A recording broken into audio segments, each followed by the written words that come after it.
What you laughing at? Whoa, look, it's time to go viral. I'm homicidal, I'm killing all my rivals. I'm the man, shit, I put that on the Bible. I Spotify my target, cause you know I got the title. Hey, I'm a Mac too. I told baby shake that ass like she Apple. She said it's real, so she got my name tattooed. House full, so I hit it in the back room. Whoa, baby said she need it now, peep the urgency. I want a little Kim before she had the surgery. Leg spread on that hardcore poster. She love twerking, she just do it for the coach. Big dog, bull massive. 6 tray Chevrolet, I'm classic. All these niggas mad at me, that's tragic. The main bitch in the bed, that's graphic. Yeah, we about to go viral. Hey, we about to go. Yes, sir, we back. I'm taking over. Viral ain't getting it this time. Nah. Nah, go ahead. Y'all know what's going on already, man. Shout out all the VwP members, man. Welcome back. It's another one, not the other one. Tell your mother, brother, cousin, son. As always, it's your host that do the most, Mr. Viral himself, a.k.a. the villain, because they hate me for my opinion. And we got the squad in the building. What's the deal? Yeah, what's happening, man? It's Messiah the Great. Y'all know we here to lead the way. Short, you got me looking way 3 small in this motherfucker right now. Look. Like a little ass kid. I But told you to I'm switch cool seats with that, with though. Yeah. Hey, it's the I'm optics. fucking- He closer to the camera. Yeah, I'm fucking with him. No, I'm bigging him up. My nigga been in the gym. He getting... Yeah. So, We had some minor technical difficulties, you know. Yeah. Little slip Thanks, up on the thanks to set. Viral. You know, Mr. Can't be wrong. Tell him he did it today. He probably, hey, you know what that was? He didn't have that ginger ale from the airplane. That's why, you know, scientifically, he ain't all the way there yet. That motherfucker didn't get him lifted. Scientifically proven. Hey, let like me ask you this, though, real Go quick. ahead. While you know what? It's early in the morning, bro.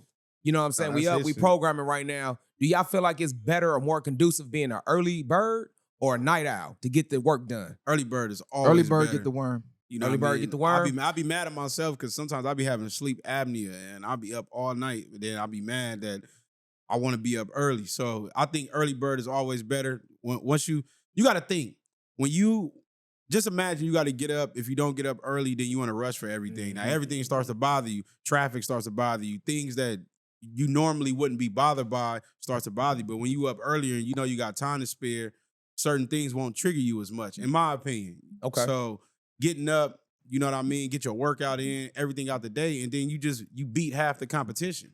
You know what I'm saying? So by the time you're done doing what you do, you got time to capitalize and readjust your schedule. When you in a rush, you in a rush for everything. Everything starts to go bad, in my opinion. What about you, Jay? I used to tell myself this: if you are not up before 9 a.m., Ooh, damn. You giving them 9? that's it. Your day is over. You think it's over? So, man. so What if they work a night shift? Well, I mean, that's Yeah. That's the exceptions to the rule. You know, that's the Yeah. exception. I work swing myself, so I work 2 p.m. 2 in the afternoon on to about 12 Okay. at night. So you know, it's gonna differ, but for the natural or not natural, but the regular scheduled individual who's waking up and doing what they got to do in a day, if you are not up and moving in motion by 9 a.m., your day is over. You have lost the day. Why I say that is this. So not everybody got a job. Not everybody has the capability to just go and get one tomorrow. But for those who are job searching, you know that if you are unemployed and you want a job and you need a job, by 9 o'clock, if you don't have nothing going on, your day is... Go ahead. No, go ahead. Keep going. Okay. By 9 o'clock, if you're not up and at 'em by 9, it's over. Because where are you gonna go and put in an application, get up, get dressed, be able to do what you need to do in the morning time? You know, what I'm saying? everything, not to cut you off, everything is like digital now. So, you know, you got the apps, you got Indeed, you got... You ain't got to like, go to the job. things, Job. yeah. Right. It's rare that, and I do think that might be a different point now that we don't utilize no more. You know, when we was younger, you had to take your application, your resume, and paper in hand and actually walk it through. Dress up. Yeah, but nowadays they want you to low key go through the apps. They want you to LinkedIn. yeah, When and you just go in and update ask everything them, else. inquire Yeah, about employment, they'll say visit this app, do this and that. Or those digital job fairs where it just shoot your resume to all of them. That's everybody. right. Even Yeah, in that case, you know, with respect to what you're saying, even in that case, and we associate it with the early bird, Mm. whose resume is getting on top. Talking about numbers now. Talking about dealing digital. Yeah, I agree. About What time you algorithms, submitted talking it? about what time you submitted, what time you put it in, who sees it first, type of thing. So you got to kind of be mindful that it's still the same. It's still the same thing. The early bird gets the worm. More earlier you are up. Now I come from that class of individual who walks into a brick and mortar, inquires about employment, shows Sell yourself sell too. myself as an individual, as a person. Me myself, I've built a lot more for Networking, yep. myself that way. I agree. And I understand that we're coming into a digital age, and this is useful technology for us to do what we got to do. But still, It's there's different something when you in about- person. There's something about you approaching an individual and they able to see you, see your personality, Read your room, yeah. read you, and see if they're going to, if you're a good fit for what they're looking for. Now, that's not always the case. You're not gonna always be able to walk in the job and do that. You have to go the digital way sometimes. But when we're talking about things about the hustle, versus just the corporate work, we talking about the main hustle. We talking about brothers that's got the t-shirts, they're selling the socks, who, they selling chains. They out there trying to push they proud of what they're doing. You want to get in spaces early. You want to get in places and have people be able to recognize your punctuality and your capability of being reliable. I see him every morning at 8 a.m. Consistency. Consistency. He sells t-shirts. Yeah, 50 other places before I get to him. But if all 49 are closed, I know He's gonna be open. be there at 8 a.m. Facts. You understand me? I know, because I know he's up at 6 prepping shirts. He's up. You at take your craft 4. serious. He takes it serious, and so that same drive and initiative comes back into what brother is saying about being able to be up, be early, be consistent, punctual. Always, and on a side note, punctuality is key. We all know from what Big Mama said. If you being early is being on time. Being on time is being late. And if you're late, you might as well not show up at all. Big facts. As long as you keep that mind frame and understanding, then you'll be okay. People will recognize that. People will start to notice that, damn, you be up. You'll be here 15 minutes before anything happens. You're always here 30 minutes before. You're always punctual. So I want to say this. Not that, so I agree with the early bird gets the worm. I'm pro early bird gets the worm. What I understand now, when I was younger, I was able to stay up longer. Now I'm a little older now. You know what I'm saying? That once 11 o'clock hit, I'm done. You get what I'm saying?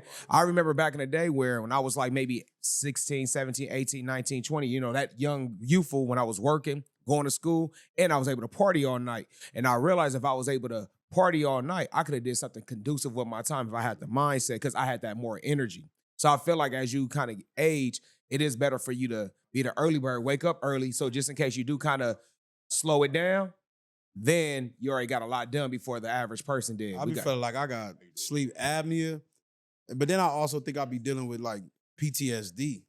And I think like since I stopped smoking weed, like when I used to smoke weed, I used to better like sleep through whatever. And believe it or not, I don't really even talk about that as much, but nigga, when I sleep, nigga, my sleep be restless sometimes. And then it make me think about the thing like what they say in the Bible, like there's no sleep for the wicked and stuff like that. Not saying I'm just wicked, but just more so things I've done in my life that like you fight demons and things that you don't really, when you young, I don't even say when you younger, we bury a lot of things. I want to say in the sense of where I get at to where it's like you living without a conscience. And I think now as I grew older or start outgrowing certain habits, I think that conscience starts to grow back. Not necessarily say that it bothers me, but unconsciously, I can't control the shit. Yeah. And this is something that I think I deal with myself. I'm only speaking on this because I don't know if other people out there deal with that or understand that. It's like what it means is you relive certain things a lot. You know what I mean? And not necessarily that it don't bother me, but it bothers me as like I can't do nothing about it. You know what I mean? So it keeps me restless. And I want people to understand that when you are doing things or you think like certain energies that you putting out or certain things that you want to be out here, if you want to be out here trooping, you want to be out here on a certain type of time, you know what I mean? When you go to prison or you deal with certain destructive behaviors, that shit don't just leave you because you left that you left that situation. You know what I mean? That's just me from my own personal experiences. So I get it in that sense. So, but go. I don't know. I'm about to start rambling, but y'all go ahead. Well, hey, Hold on, brief intermission, because we got another guest who done flown in from across the United States. Okay. State your name. Let them know who you is, where you came from. I'm Justice Amani. I am from South Florida. I flew in from Wales, but that's one. I definitely had to pull up and show love. I've been watching y'all for a minute, and the fact that y'all still even communicate, you know what I'm saying, with the people that y'all fuck with on the live stream, like probably almost a year ago. Right. If y'all remember. I remember.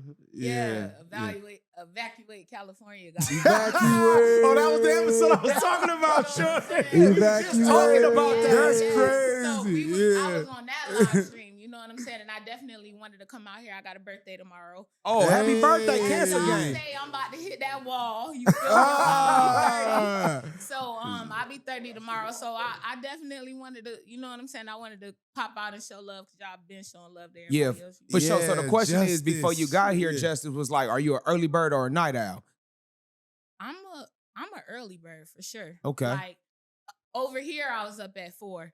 Okay. But we 3 hours Hey, ahead yeah. of y'all. But I'm up at 4 over there too. Mhm. So it kind of was like Same program. She an early bird until it's time to show up to the studio. Ooh. Dun, dun, dun. Listen, Because he she not supposed to be wrong. here 40 I've minutes been up ago. for a long time. I redid my hair, outfit change. You know what I'm saying? Like girl stuff. But Surprised I you ain't left jet the lagged. hotel on time. Put the mic a little closer to Traffic it. be There crazy. you go. You know what I'm saying? Out here. You know. And you get a little lost. I gotta stop by the store. Then the store don't got what I need. It was just so much going on. And I'm just like, damn, I hope, you know what I'm saying? Dang, but he was gracious with me. So I let me ask appreciate you it. this. What intrigued you to pull up to the studio? Like, you know what? I got to get on the show. I know we did the live stream, but nah, I need that in-person energy. I got to. Because we talked about it before. And even when I hit you up, like, about it now, you was like, nigga, you hit me in April. Like, nigga, where you at? So once I seen, like, y'all was receptive, I wanted to be on first quarter. Like, I never wanted to do live stream, but it just wasn't a time where I could come. Right. You know what I'm saying? So, but I'm like, shit, I've been watching. Like, if you watching and they're going to give you an opportunity to get on that bitch, then nigga, show up. Like, Nah, so facts. It was like the energy was reciprocated, so I was like, it's worth it. We appreciate you pulling up because Yeah. it's definitely been a long time coming. You know what I'm Nah, saying? for And the bridge is finally crossed, like we was talking about earlier about building those bridges. This is how you build those bridges for people that don't know. So People it's thought good. I was crazy. Like, well, not crazy, but they like, well, know them? Like, you finna go out there to do a podcast? Like, how you know? And I'm like, okay, I did a live stream with them. That's how I know they real. You know what I'm saying? Right. Like, I've been communicating with them for a minute, but they like, well, they ain't drop you the Addy the time. I'm like, nah, they want to make sure, like, before we even give you any information, we want to make sure you come in. I didn't take no offense to it, but like my friends, my people, they like, well, where is that? And I'm like, Long Beach. They're like, Long Beach. And I'm like, y'all ain't never even been to Right, it get crazy. I'm like, off of the internet, y'all never even been out there. And in real life, like, I ain't really worried about nowhere that I like move around at. You know what I'm saying? I feel like you giving out good energy, you giving out positivity, respect, like it's gonna come back. Like I ain't worried about nothing when I go nowhere. So Nah, that's how you Man, gotta don't. move. And as long as you're moving from your higher power, your higher self, you move with that God spirit, God gonna steer you in the right direction. But this is another thing, just going based off of what you're saying, you gotta be careful of the advice you take or hear from people because they can brandish their own fears on you and stop you from getting opportunities that you might have had or you might have would have took because they can't see your vision or things that you wanted to do. Yeah, she took a leap of faith. And that's Projection. just to let y'all know, when I say we be actually communicating back, it ain't no Hollywood nothing. It be me, it be bro, it be Shody, it be Cali. We really communicate back and really talk to the people. We ain't got too big-headed because of cloud and view. We don't, listen, we come from the people. Man. We are the people. We still deal with the people. So definitely shout out to you for pulling up. Hey, and before we get too deep into the topics, you feel me? My boy, he done blessed us. So I don't know if you gave him a rundown before I left, but go ahead and give him a rundown of what we got right here. What is it? Land of the Pity, right? This is called Land of No Pity. Oh, Land of No Pity. A South Central story. Most of us from the land, which we call the land, most of us Californians or LA natives, Long Beach, Watts, Carson, Compton. We come to know where we live at as the some of us refer to it as the land of no pity, the home of the scandalous. Land of the California. California, you know, all different types of names, you know, and titles. I chose the land of no pity because of my experiences here in Los Angeles, being born and raised. I was actually born in Carson Memorial, and then raised in South Central Los Angeles. But called Land of No Pity, a South Central story. This is my biography. It's my life story up to this point so far. I believe this story is not just my story, it's our story. For those who have had this, and not just those in South Central, I'm talking about South Detroit, South London, South Africa, Queens, Newark, Jersey. We all got this story. We all got a family member, or uncle, a cousin, a niece, a nephew who been a foster system, been unfortunately abused in ways that they shouldn't have been, and unprotected in different areas. You know, some of you know directly what I'm speaking about without, you know, me having to say it, because I don't want to trigger anybody's anxieties or anything for anybody who may be listening. And also those who are gravitated towards what we call this street life, and the difference between the tropes and the societal looks at it, and actually those who had to endure it, had to go through it. I've also been shot 5 times. I'm a single dad of 3 kids. I work hard every day, but I'm also a music artist, I'm an actor, and a lot of different things. I'm a podcast affiliate. Yes, sir. Yes, sir. Hold on, So, the single no, dad we're of 3. affiliate. Single dad of 3. Man, we need to get that one up because we don't never The get fathers that. don't get No, the we definitely flowers gonna talk at about all. that. But We're gonna get into that I today. also want to salute you though, because and everybody go grab this a Land of No Pity, a South Central state of mind type of story, because a lot of people don't understand what it takes to even grasp and be able to put everything inside of a book. And everybody out here, we all have a story to tell, regardless of what you say. I tell people all the time, life gonna do what it do to you. Life be lifing. It's gonna beat you up. A lot of people try to hide it, and it takes a lot to put your scars and emotional things that we don't see inside of a book, or whether you're doing it in your music, whether you're doing it in your podcast, of expressing yourself. It takes a lot more for people to actually really get out here and have the courage to do that. So I want to salute you for that, because what I tell people all the time is most people out here, what I've learned is that, you know, we so quick to judge people and we don't give a lot of grace, especially where the environments we come from. But the only difference is between you, maybe me, and somebody else is that I might be out here to put it out more. You just able to hide it a little better. So, you know what I mean? Don't be afraid to go after what you want to go after, and don't be afraid to put yourself out there. You only get one life, man, and there is no motherfucking reset. Yeah, Don't no have a reset. button. This Even ain't those, Call of Duty. You even don't those respawn. manuscripts or those opinions that you worried about, when that timeline come on that graveyard, it ain't gonna mean nothing. Nah, And so facts. just real. No, oh, go my ahead, bad. go ahead, Just, go ahead. Just real quick, and I know we'll go over it later on, and when we all give our information. But yeah, the book is available on Amazon. It's available on Walmart.com, and it's also available on BarnesandNobles.com. If you guys want to go ahead and take a peep at it, if you have Amazon Prime, if you're a subscriber to Amazon Prime, then you can actually download my book free. Bars. So go ahead and check me out when you That's opportunity. I viral. appreciate it. That's viral. And I gotta definitely commend you on taking the leap of faith, because most people tiptoe through life hoping to make it safely to death. I know that sounds crazy, But really Bars. think about that.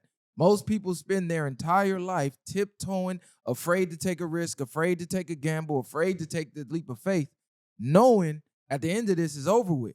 And it being over with is guaranteed. We're all going to be over with at some point. So that's a crazy way to go through life. So I'm glad that you took the leap of faith and you put your story out there, whether you sell one copy, whether you sell 1 million copies, whether you get one download or 1 million downloads, you've beat 99% of the world, because 99% of the world goes to the graveyards with regrets. Let me say this real quick. And I'm sorry, Quinn, I'll give you the mic back, but real quick. This right here was more so a part of my legacy. It's not about selling copies.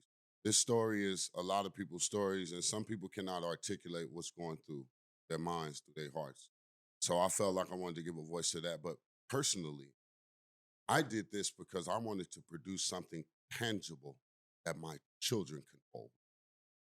I wanted to have a physical copy of my legacy on a shelf where my son can tell his daughter during reading time, because my kids have to read 30 to 45 minutes a day.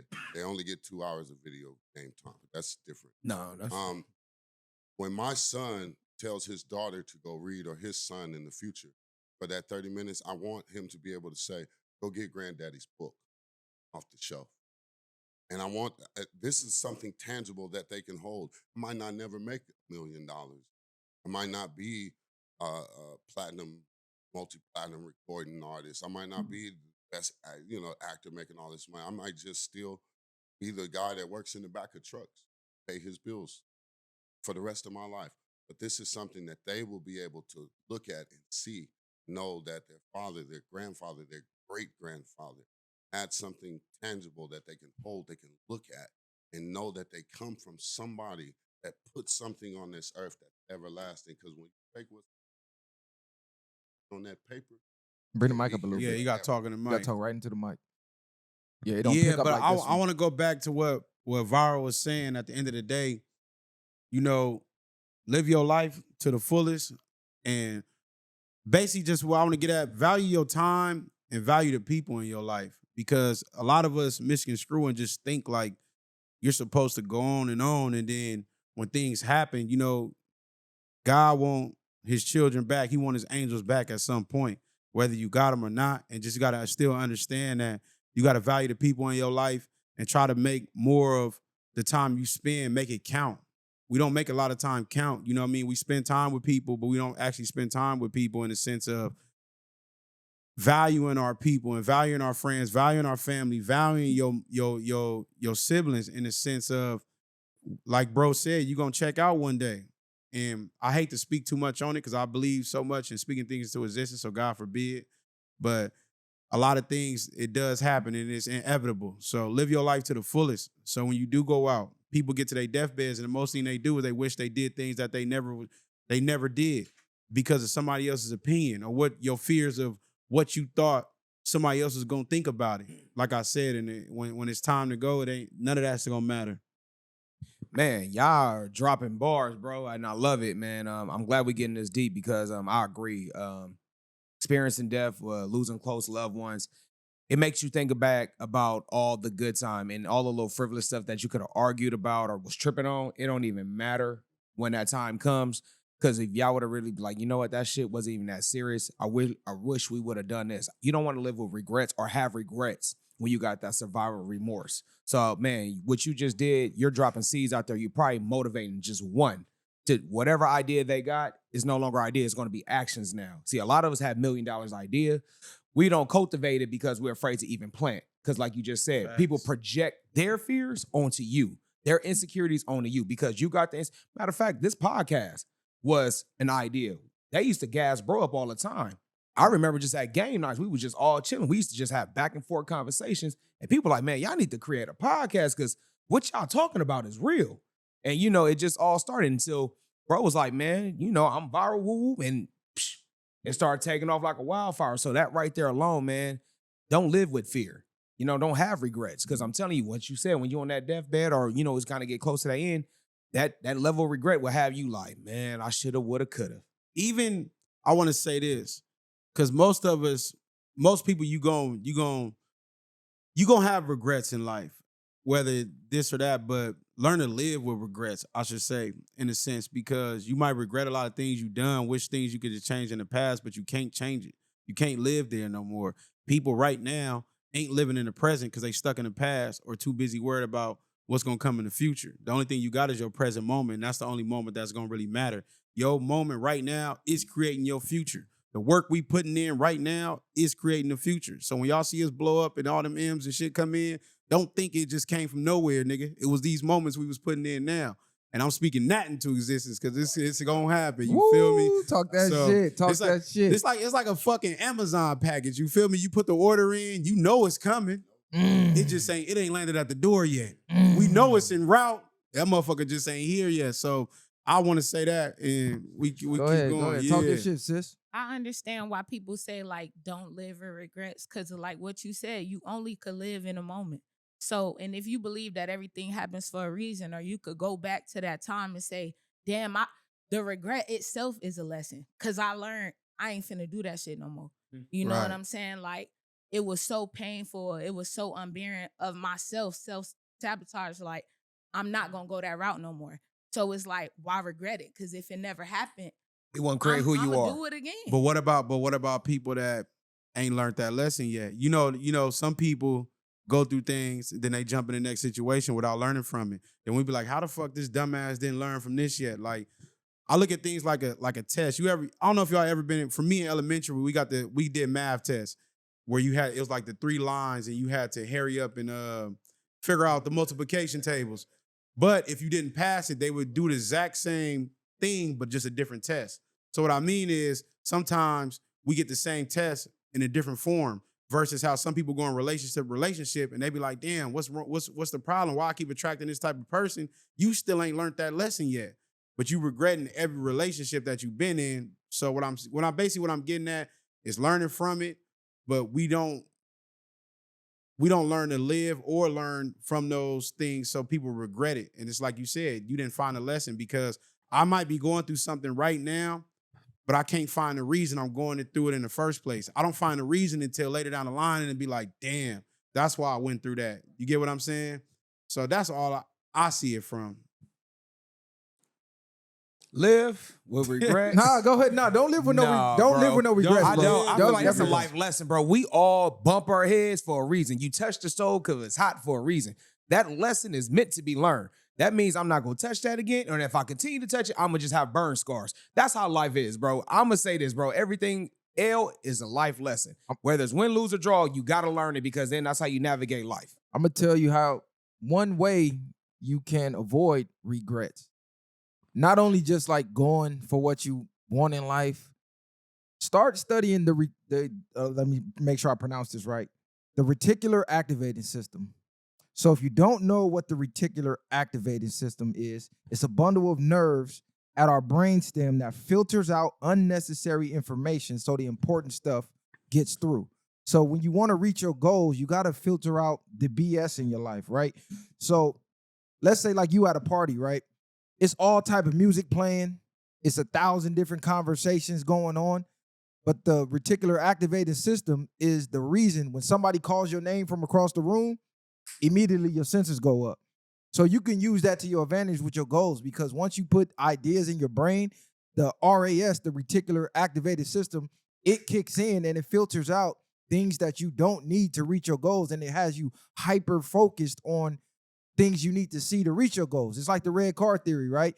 You go shopping for a car, say you want a red car. Now you buy the red car. All of a sudden you seeing red cars everywhere. That's because your brain starts to filter out all the other cars because you already had in your mind, hey, I need this red car. Then you start to notice on the road, God damn, it's a lot of motherfucking red cars out here. So y'all really gotta study this type of stuff because this is not things they tell us in school or like mirror neurons, right? That's why they say you become the sum of the 5 people you hang around the most, because the mirror neurons will have you start to emulate the people around you. This is why if you want to become successful, you got to hang around 5 successful people because your brain will start to, okay, this what bro do a lot.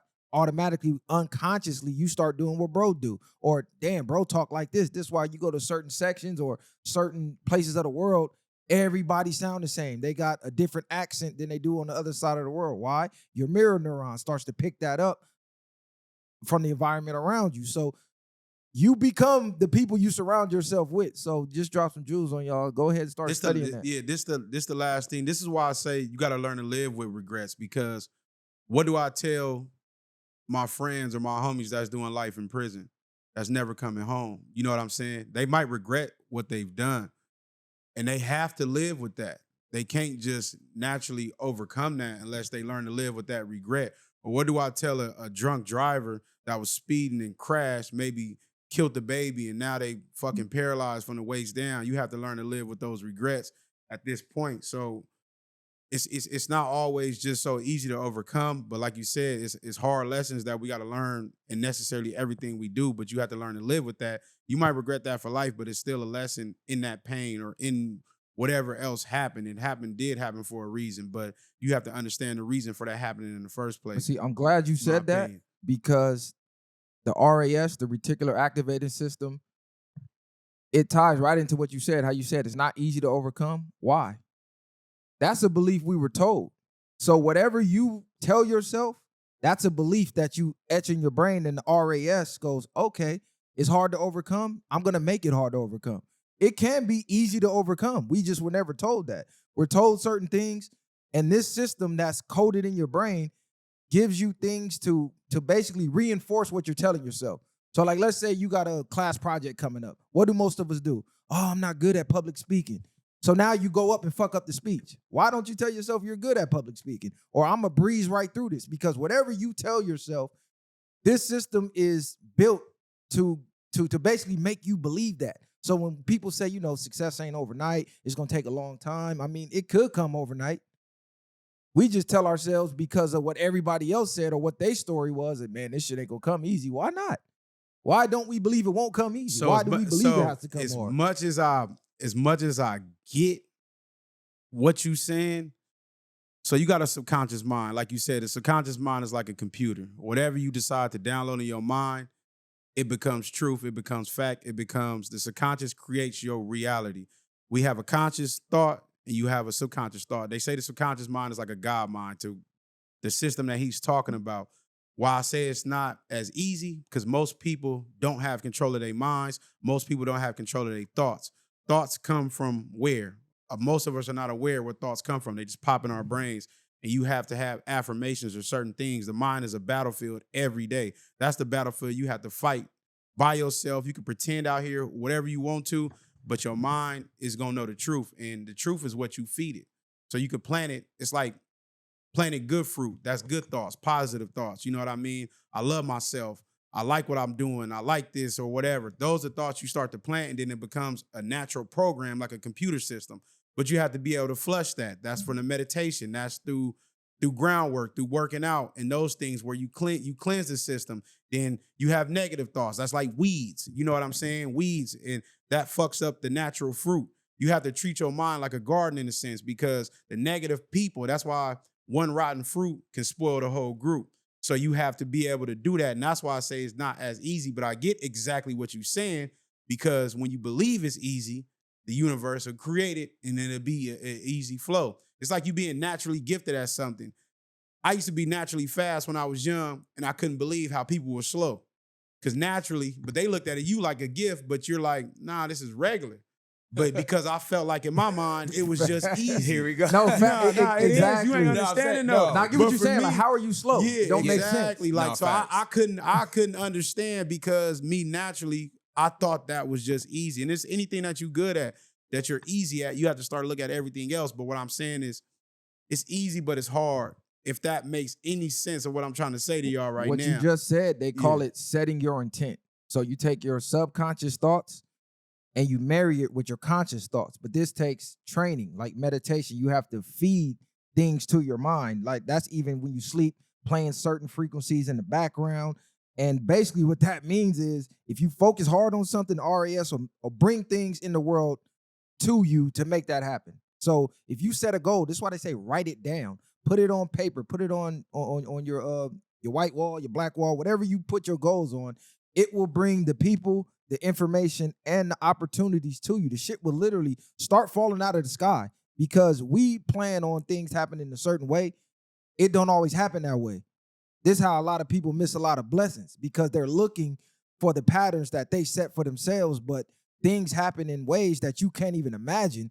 And a lot of people will pass up the opportunity because it didn't happen the way they put it on paper. But you can jump in anytime. I know y'all feel like me and Viral is having a mental combat right now. They always are. No. This I get love both this type sides, of though. talk. That's why. So y'all probably getting me a little more because now y'all getting right up in my lane.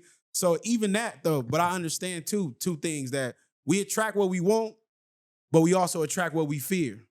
You know what I'm saying? Your fears become your program. So a lot of things that's where you got to get rid of doubt. You got to get rid of those things. And that's where, like he said, you have to program your mind because a lot of things it's like you want something so bad that you chasing it away. You know what I'm saying? So sometimes you have to just let it gradually come to you. If you know it's coming already though. So setting your intentions and knowing, okay, I'm aware when I see these things or when I know what I'm trying to set my goal on, every step that I'm taking, I'm getting to it versus me running it off or chasing it. But both things that y'all basically talking about is healing, and they both are needed. Like the subconscious view and the conscious view, because at the same time they work together. But we talking about programming. So knowing the first step is even knowing that you program. If you don't even know you program, you're not gonna do anything to even change your mindset or your situation. But once you understand that, you could start doing things like meditating, putting your feet in the ground, chasing different frequencies, knowing that things are off. Like your mind is gonna go into another level, but you gotta be ready for that. And that's something that you have to want for yourself and chase. Like if you never want it, the God mindset, the God that we whatever spirituality you identify with, it's a gentleman. Like it's not forced. Nobody is gonna make you be better. Nobody is gonna make you wanna have a reason to live or be a good dad or be a good woman or man or whatever, because the flesh is wicked. So it's really a decision that you gotta make within yourself. Let me ask y'all a question. If you are tapped in, that's what I used to call it. I call it tapped in. Like when I know people, when we can have these type of intellectual conversations, I'd be like, okay, that person tapped in. I might throw something out there. I might say something about a frequency. I might not even say too much. But if I know you gravitate and catch that, or you know what I'm talking about, I'm like, okay, this person tapped in. At what point did y'all realize, I should say, you was tapped in, or what got y'all to these points of understanding about frequency or the subconscious mind? Because I'm going to get to where it happened to me, but I want to hear any of y'all perspectives on it. I mean, shit, when I started reading, because we all have this information. It's just we're not privy to it. It never was pointed out. So like even if you was a kid and things like what we were talking about happens, because I'm glad that you my brother and we here because you've been there when things have happened and we couldn't fucking explain it.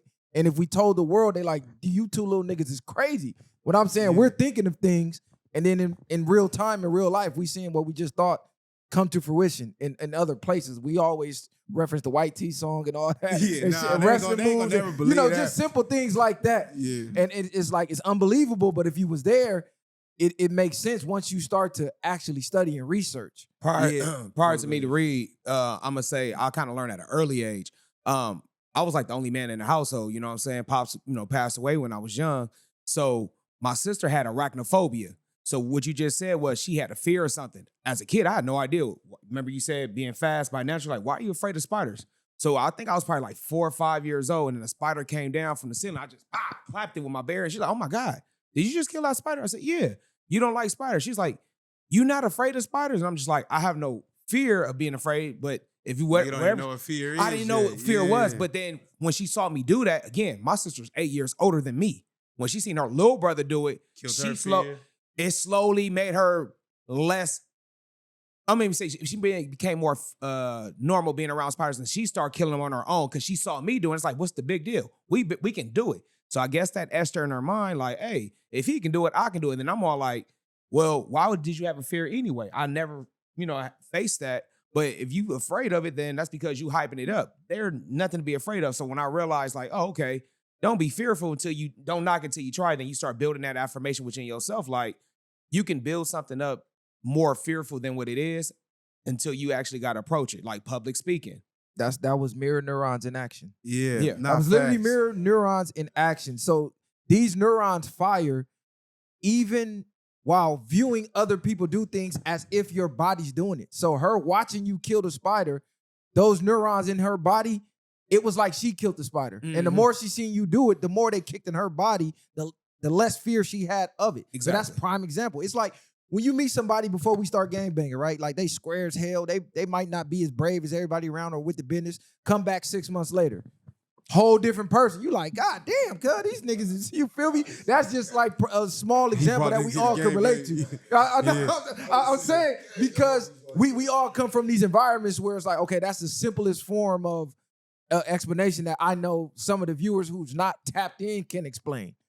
It's like, damn, cuz with the business now, he been hanging with us for like 6 months. He taking fades, you tapped he in. sliding, he hitting licks now. Like, hold on, cuz the mirror neurons got to, you feel me? To address, first of all, your question asking. Put the mic up a little bit.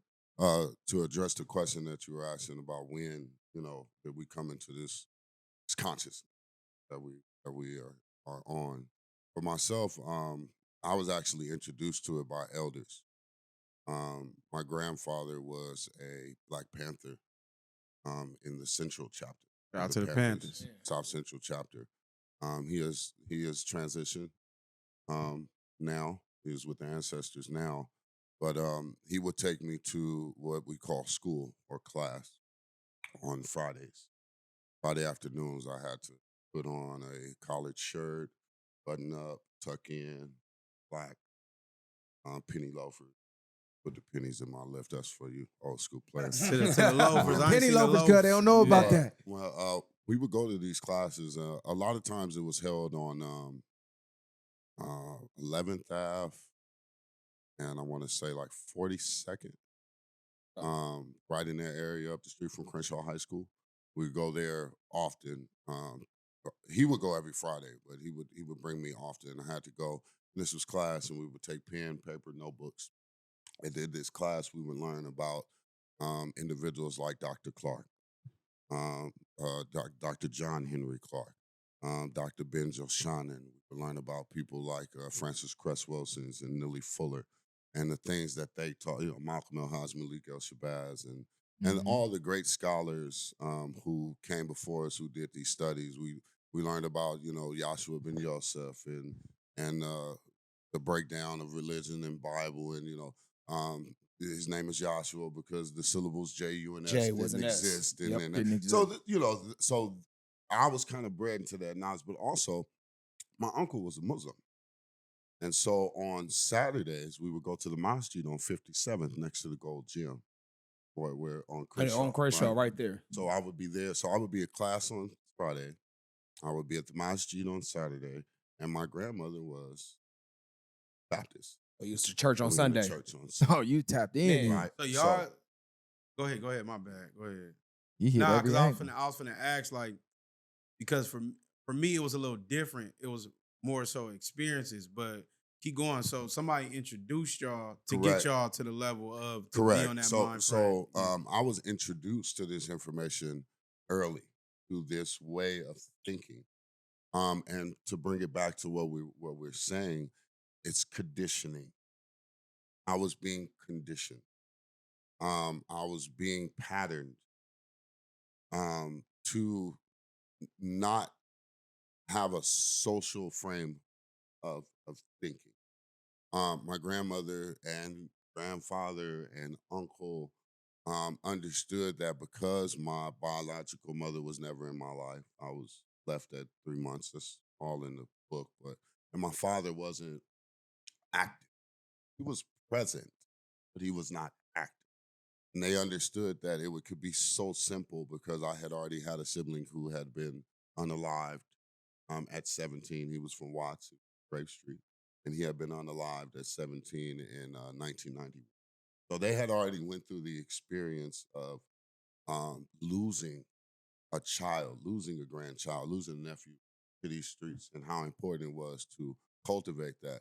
Ironically, I still wind up joining the gang, still wind up getting shot 5 times, still wind up succumbing to the system, being in foster care. I've even been molested, you know. And I know nobody wanted that for me. But and I say that to say this, when that knowledge that was brought to me lied dormant because something very important happened, my rites of passage. And not to exclude you, young lady, but as a young man, there is something that is not in paper, that are not on books. That's an experience that we go through that's a detrimental part of our growth and development. And that's our access to other men, to understanding how we're supposed to be in this world. And I wasn't receiving that from the knowledge I was getting and needed to personal experience. And so that knowledge lied dormant for about 10, 12 years until I had my first child. Then I started realizing patterns. Like I spoke last time, I'm the first man in 5 generations to be a father in the home. I didn't have a father. My dad didn't have a dad. His dad didn't have a dad, and his father was a slave. So I'm the first man, but pattern is the conditioning. What were you taught? All the things that you were taught, announced to socialism.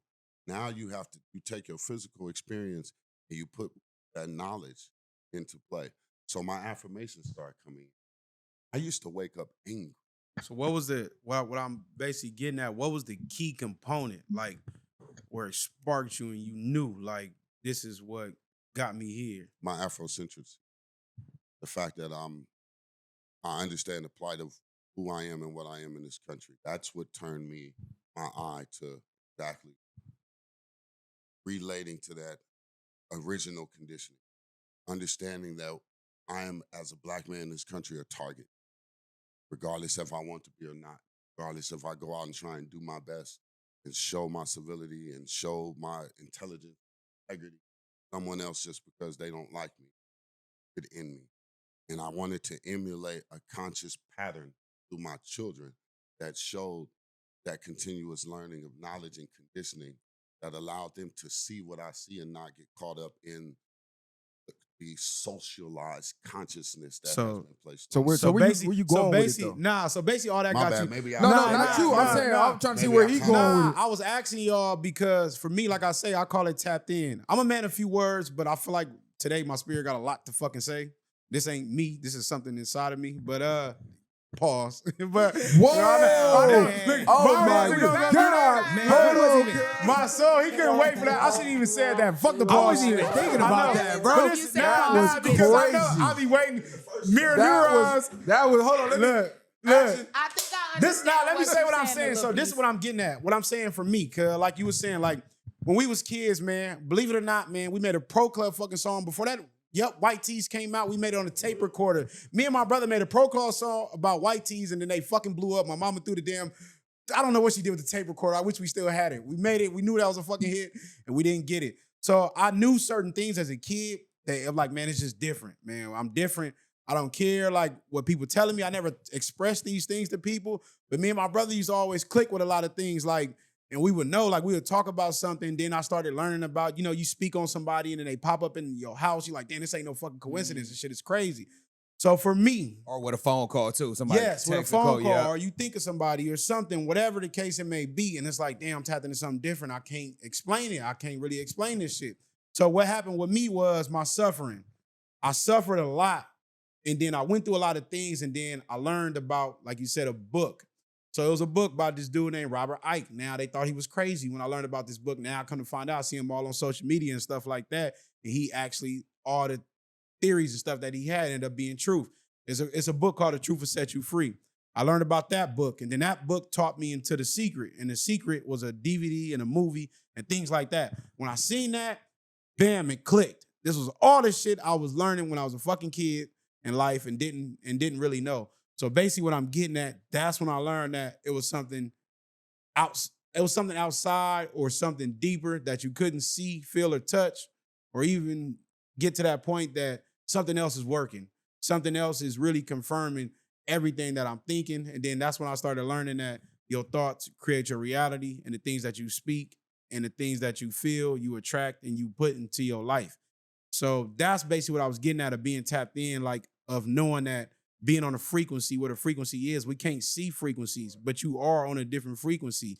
It's like being on a TV channel. You might be watching MTV, I might be on BET, but say BET is a higher frequency and you on MTV, you can't reach what I'm reaching. That's why sometimes when we have conversations, you can't feel what I'm saying because you're not able to reach this frequency. You can't hear me. I could be yelling or doing whatever. You don't understand what I'm on. This is why you need brain rock because you can't get on this frequency yet. But it takes some people longer. And I tried, when I started learning certain things, as a man thinketh, so is he.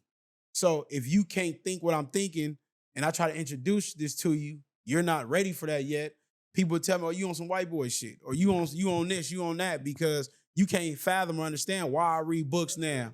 Oh, you on some bullshit. Or you can't understand. This is why I never in my life, I never been mad at none of my homies that turned Christian, that want a better life for themselves, or whatever the case it may be, where I might not understand. I could be full throttle gangbanging and don't get why you changed for the better. But people are down you for that, for trying to better your life. And that was the whole goal from the beginning, was to get rich, for me at least. But people are down you or look at you different because you stopped doing something. You're not participating fully in this environment no more, when they probably been realized that it was just a negative, self-destructive pattern that you didn't wake up to yet.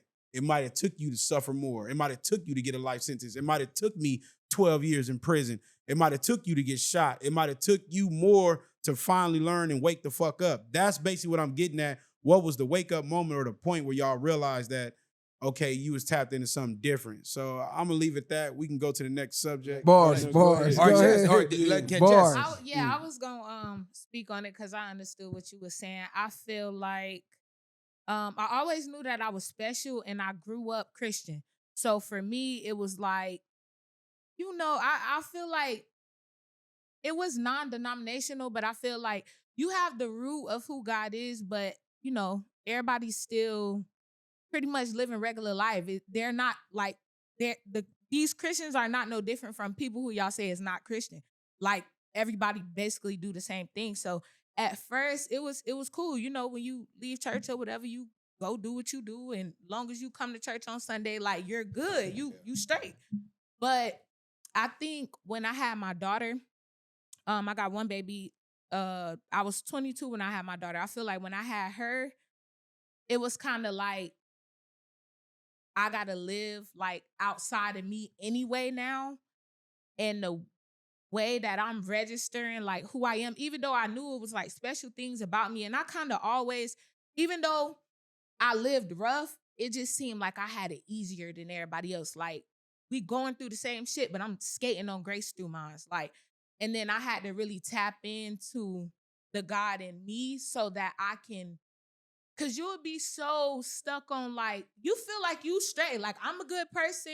I do good by people. I don't wish bad on nobody. I'm gonna look out when I can, but that's not what makes you you. You know what I'm saying? You got to look in the mirror and you really got to deal with the ugly things. Like you don't know how to talk to nobody sometimes. You know what I'm saying? You're short-tempered. You don't have no patience. So it's certain. And then you realize like, damn, the music I listen to do affect my music. It's like, if you not really tapped into the God in you, you're not, like he said, you're not going to hear it. You could hear different messages. You could have different people come, but I got introduced to Pastor Stephen Darby, and the first sermon was like, your problem is witches. So as soon as I seen the title, I was like, but I listened to it and it was like 2 hours or something. And I was so into it. Like by the end of it, I called my mom. My mom had me at 14. So we kind of like, we tapped in together. You know what I'm saying? So she able to like, if she give me something and my spirit receive it, then I'm able to, we kind of like able to piggyback off each other. So when I received it, she was like, man, it took me 3 times to listen to that before I really heard what he said. And then once I start like, just kind of, I took myself out of church a little bit, and then I just start trying to learn on my own. Cause I'm like, I believe in the Bible, but it's something missing. It's a bridge. Like y'all said, those unspoken things, they don't tell you about that voice that you hear in your head. They say you schizophrenic, no, you got thoughts from the devil, you got thoughts from God, and you have to like be that middleman, that soul to say, nah, I'm gonna receive this. I'm not gonna take, I'm gonna do this with this. And da da da da, and that's how you fight. But it take, I'm still tapping in. You know what I'm saying? I'm still not all the way you know tapped what's in. crazy though? It's a forever spiritual growth. sure. But I tell people all the time when I wake up, it's like, for me, I'm fighting two lines. You know what I'm saying? Either you waking up on a negative or the positive, and whichever one you feed the most is that's the one that win that day. So if I wake up on some, you know what I mean, I'm in a good energy or good spirit, that determines how my day is gonna go.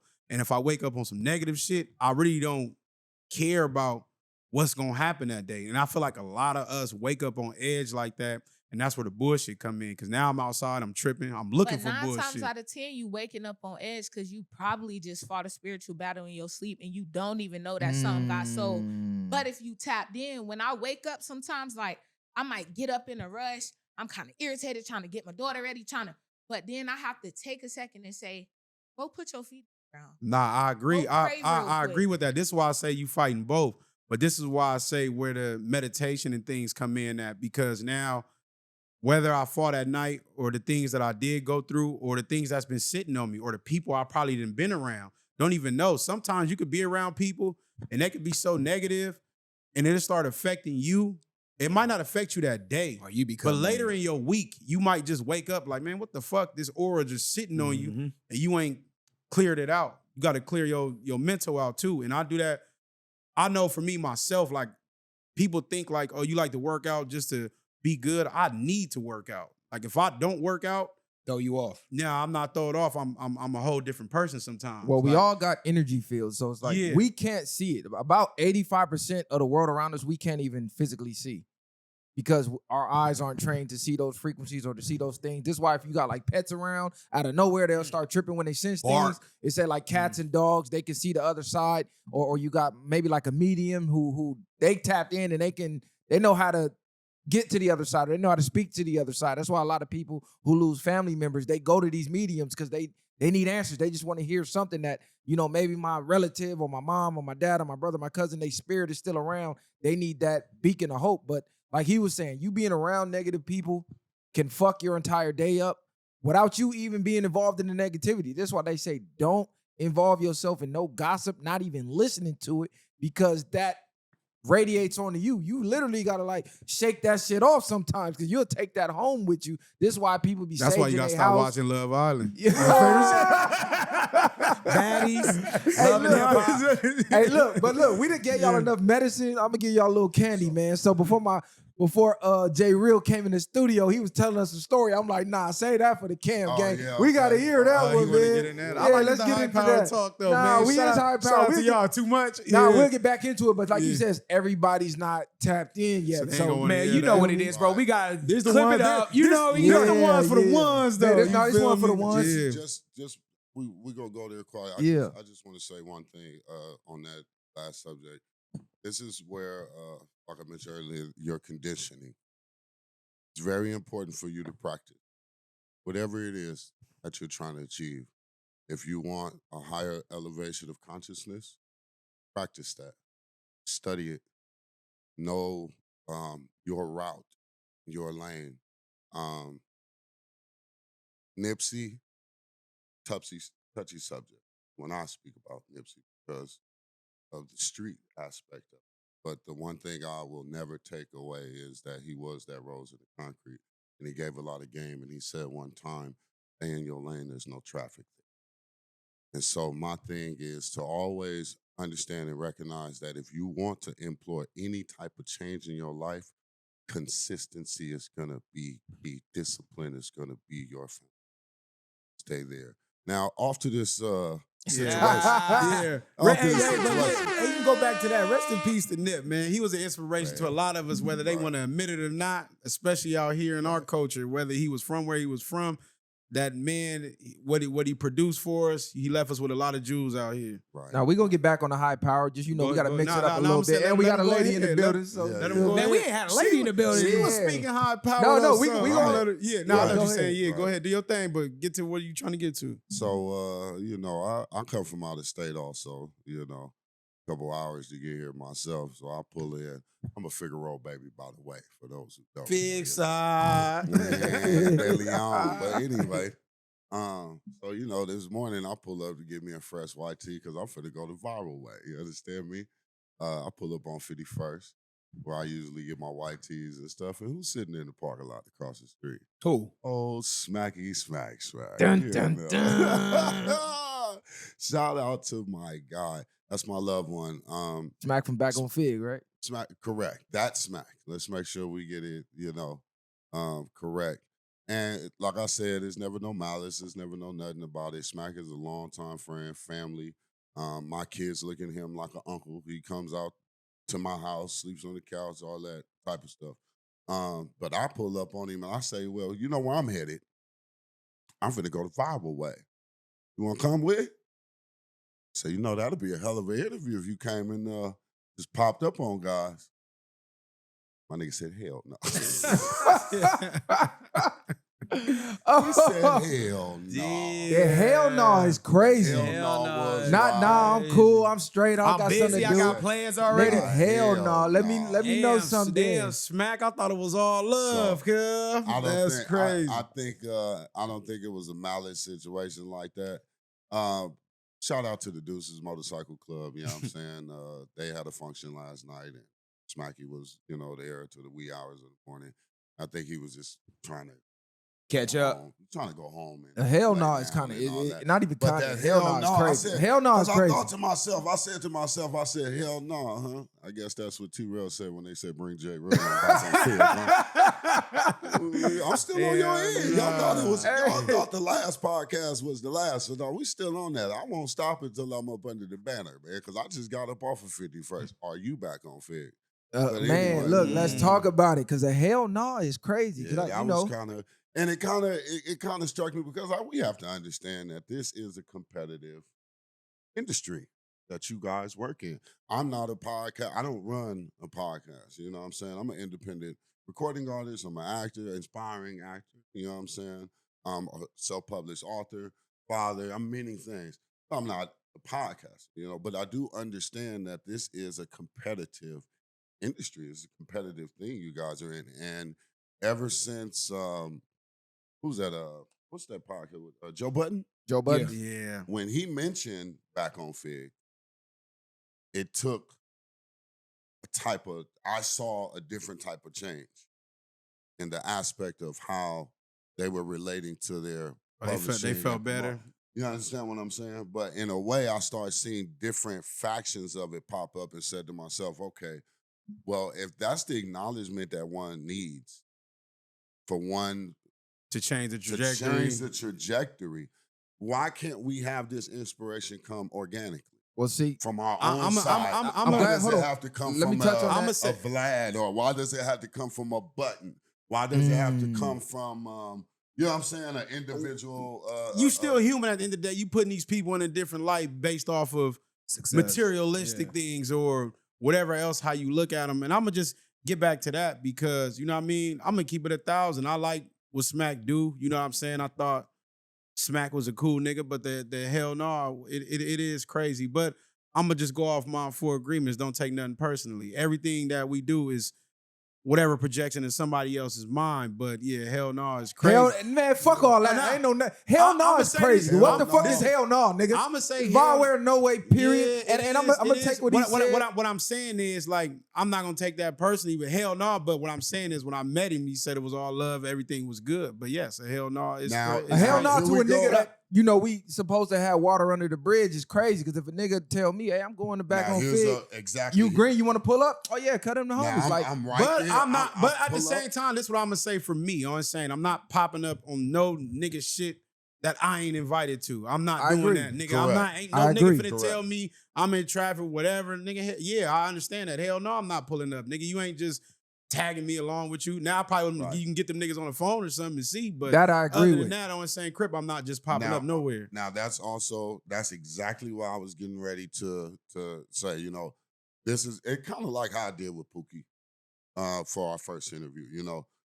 It was scheduled for me to have the interview. Pookie was in Rancho. It was on the way. You know what I'm saying? And it wound up working out the way it worked out. But initially, I didn't. I called you guys and let you know what was going on. We Yeah, spoke for prior sure. to showing up. But initially, that was not how it's supposed to go. So even in this case, I kind of, to be honest, I asked the question pretty much already knowing The not answer. the response was and not knowing how the response was going to come out. Yeah. But I did already know. Because let me say this for VwP. If we invite you to the studio, don't pop up here with nobody. It is going to be an issue. Right. Like I said, the first time he called first when Pookie popped up. Right. So I'm pretty sure he would have done the same thing had Smack agreed But Pookie to. is more Correct. home. And that's Pookie's home Correct. team, that's the homie and all Now that. that We'd would have have been in happened his house. if Smack would have been like, all right, I'll, you know what I'm saying? Then definitely a phone call would have been placed. For sure. We are always respectable when it comes to other people's industry and what they do to feed their kids. This is what you see. This is for your information, sometimes for your entertainment, but this is their livelihood. This is what they do. Like I said, I'm not a podcaster. I don't pretend to do this. I'm up here because I'm invited here as a guest, you know, to give my input because it was, you know, whatever. But It's something behind the hell it's no to me, something though. behind It's something that behind the hell. no. Hey, Smack, tap Because in, when it came, girl. no, but when it came out though, it was a hell no. Oh, yeah, So see, nah, it's something it behind wasn't that. like a nah, I'm good, you know, I ain't gonna go. It was a hell no. And I thought about it. I said, well, you know what? They are competitive in the industry that they're in. So it could be the thought of just conflicting podcasts. or Look, the I'm gonna fact keep it. that Hold on, I'm there gonna keep has it a been buck. some I'm dust gonna keep between it. It the ain't. viral way and back on Ain't Figg. no Hold on, dust. listen, Ain't hold no on. dust. Let me keep it a buck. We ain't in competition with nobody. Let's get that understood. We are in our own lane. We came in, carved our own lane. We came in doing it like nobody in this sector is doing. This is why we started rising to the top so fast. This is why our name started getting mentioned with the ones who've been doing it 10, 15 years, and we only a year, 2 years in, and they already looking at us as, oh yeah, they finna be on that level. It's inevitable. They just got to get the right podcast look. is not for everybody. Exactly. And Because hold I- on, just 1 second. ahead. I'm gonna let you go. When you think competition, that is a low vibrational mindset because you think it's only a limited amount of success. I don't think that. If me bringing Jay Real on and he blow up, that helps me. That's an alley-oop. That's an alley-oop. I'm gonna feel good about myself. I don't think me giving Jay Real shine Man. is gonna give me less shine. This is what a lot of niggas think. Oh, if I collab with them and they outshine me, I might not get as much shine. I seen Gilly the Kid just literally say that in the interview. I forget who he was interviewing. Who the boy that just had the beef with the whole West Coast? Joey Badass. Joey Badass. He said, look, that's the old way of thinking. You old heads are not to be disrespectful, but that's the way y'all thought. It's enough success in this shit for everybody. Success is not limited. It's unlimited. It's when you have a lack-filled mindset, you think, damn, short blow up. I'm not gonna have a chance to blow up. No, nigga, he can blow up. I'm You pulling- can blow up. come You on, can bro. blow up. She can blow up. So I don't know, cuz niggas gotta. I don't know about that hell no. But Yeah, what you but, was saying? but like you said, man, there is no competition, and it's not competition to be competitive or whatever. We all can lift each other in some way. But I'll just say this, man. It's good to wake up, look in the mirror, and the only competition's you. Word to Fab. And even that nigga ain't seeing me. So a lot of times people get things misconstrued. You get in spaces, but you people rather not work with the brother man. They rather work with the other man and all that type of shit. It's like competition for what, nigga? You do your own thing. You do our own thing. And like you said, we be each other crutches at some point. That's how people get to where you get to. And it's a lot of times people just pick and choose. It's like if you mesh, you mesh. If you don't, you don't. But I'm a different nigga though. You know, I'm a sainter that was raised by old school ways. And it's like this. If you an ally for me in the streets, you're gonna be an ally in these podcast lanes or whatever the case it may be. That's like an easy layup for me. And that goes for if you know, you know. That's just how that go. You know what I'm saying? So I look at shit a little differently. So it is what it is. Man, keep though. it a buck. Is niggas feeling the way because they be seeing us on No Jumper and we be fucking with Adam and them because that's the It only. ain't. I don't need to make assumptions about No, nothing. I'm nigga. Yeah. making assumptions because it's content and we just talking about why somebody would give a hell no after niggas supposedly, you know, that's water under the bridge. What's the deal? We done already had to sit down and, you know, everything was already aired out.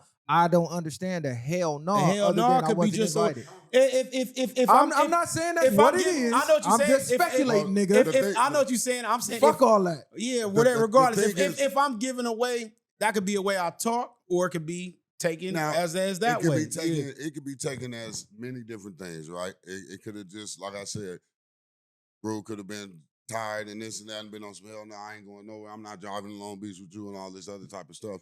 And it could have been what could be speculated that some people when they watch that gonna speculate and put under the comment section. My thing is this: if we don't never know whose ears is hearing whose voices. And if the communication is capped off with the subtleties of, oh yeah, we cool, no issues, no problems. But then back here, conversation is different. Back here, the responses are different. But I don't worry about being open and vulnerable with what I'm talking about because I know that these bridges don't meet that side of the bay. You know what I'm saying? But the thing about J Real is they real everywhere. They're real everywhere. I'm everywhere. I know so many individuals. I'm so sewn into this. I'm the artist. My niche and how I label myself is the most known unknown artist from South Central. I got more songs than in feature than some of the most profound West Coast artists coming up right now. I got more songs with bigger features than Compton AV, Yellow Hill, Tev Third, all of these individuals, which I respect all of these individuals. I have songs with all of them also, except for Yellow Hill. I'm trying to get something with him. Shout out to Tev, You the know what I'm homie be saying? working. And the homie be working. On the set. We did a song 2 or 3 years ago, but what I'm saying is you don't know who's tapped in, who's going to do what, who does what, who's going to say what, when things are happening. When you put yourself in a position to say that you represent something and people come to you for information, people come to the viral way a lot of times, like I explained to the homie on the way down, not to divert, but I explained to him on the way down the difference between the viral way and other podcasts. Now, I understand that there's no competition, there's no chase for the number one spot type of thing. But what I said, the difference is between the viral way and these other podcasts is these other podcasts siphon off of drama, they siphon off of gossip, they siphon off of what's happening in today's societal, the tropes and things like that. But the viral way, they get political. They talk about what's going on. You're not going to go to a podcast with cats from Long Beach that's talking about what's going on in Israel and Gaza. That's speaking about the diversity of religions. That's speaking about the male-female diaspora and what's going on. You guys are touching so many levels, important levels, and not just having gossip and this and that, but having solution-based conversation. When I press stop on the Viral Way podcast, I have learned something that I did not know prior. That information you gave about the receptiveness, the red card theory, somebody's gonna watch this, somebody who never knew that, and you're gonna spark something in their head. And they're gonna start doing research. And you're gonna lead them into a world that they didn't know existed for them. And that's why it's important that even though we could talk about the hell no, this and that, and X, Y, and Z, that this type of platform stay up. It gets promoted, it gets endorsed, and it gets pushed out because these are the important things that are necessary for the low vibration people to raise their vibration. Bang. What you were saying, sis? Each one teach one, reach one. Nah, Let her get her bars off. Obviously, the viral way is the place to be. I'm all the way here from out of town, so clearly it's something. But the only time that I watch like No Jumper, Back on Figg is when it got anything to do with the viral way. I'll try to go over to the next video, but it's just not my type of vibe. It's not my type of thing. I might go like pick up on something. Y'all say something about something. I'm like, okay, well, I want to know who this person is. I want to know who Go Extra is. I want to know who, I want to know these artists. I want to listen to some Cali music or something like that. I'll go to these other sources. But they don't really be having what I'm looking for. It's like, it'd be cool to crack jokes and laugh and all that sometimes, but sometimes that's not what you need. So, you know. And just to clarify, I'm just speculating. And shout out to everybody else because, you know what I mean? I ain't no hater, man. I don't care enough. If you're doing what you do, keep doing what you're doing. But we are what we are. It's just different. Just to clarify for me, I ain't dissing Smack. I ain't dissing back on Figg, but I want to know what the hell no was about. A hell no is crazy though. Like, I'm not letting that one get by. Cause I know what a hell no is where we from. Nigga like, hey, I'm finna go to show game night. You pulling up? Nigga, hell no. Like, you put some emphasis on that. You already know how I stand on that, but I'm learning because I've been hanging out with my bros. It's content, bro. So that's why I'm not as it's reactive. content. Remember at first I used to be like, now it's just content, bro. It's regular in the words of Messiah, man. It's regular. You know, bro. I'm all like, I'm all positive. I try to be in this space because I lived in the darkness a lot, nigga, and that's where I thrive at. So I don't like to. I understand. I understand it. Yeah, so I'm a little different. Bro, love that shit on this motherfucker.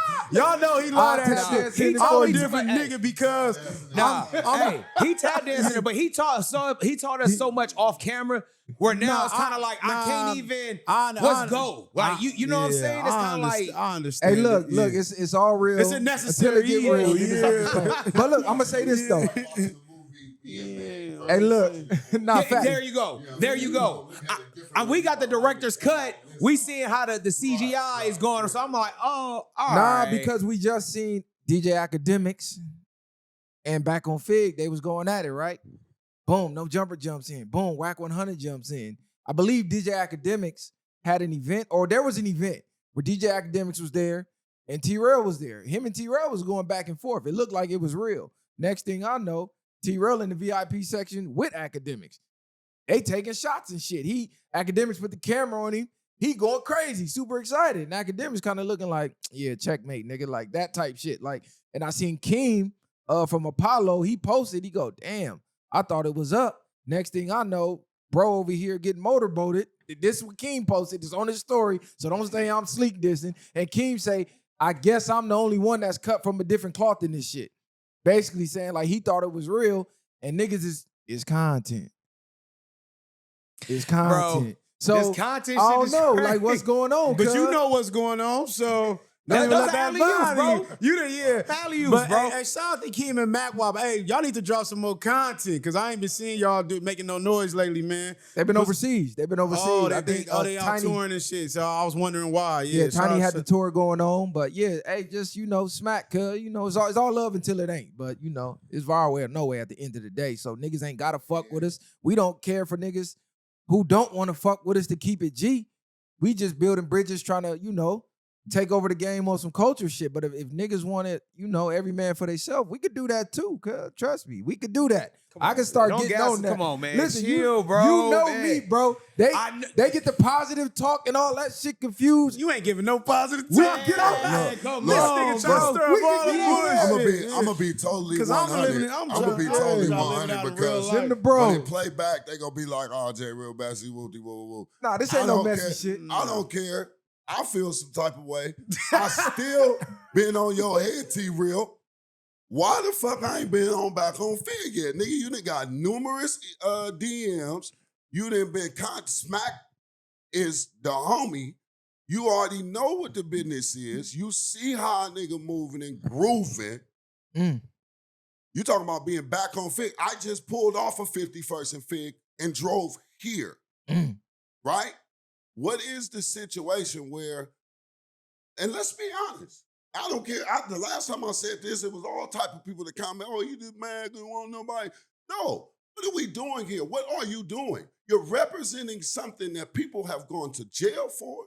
People have put their life on the line for. I've been shot for myself for what you talking about back on Figg. And when somebody doing something with their life and promoting positivity and changing their life by growth and development, why are you not exhibiting that, T-Real? Why you ain't got the homies? I'm not the only homie that's a published author from Hoover.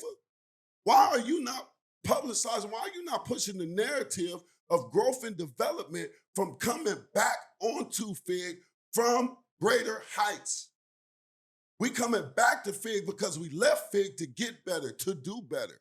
But no, you want to put, you know what? Let's just be open. With this a viral way. You want to put these whack-ass rappers, give them spotlights on your show, promote them. I don't know what deals y'all doing in the back end, who's paying who's greasing whose palms.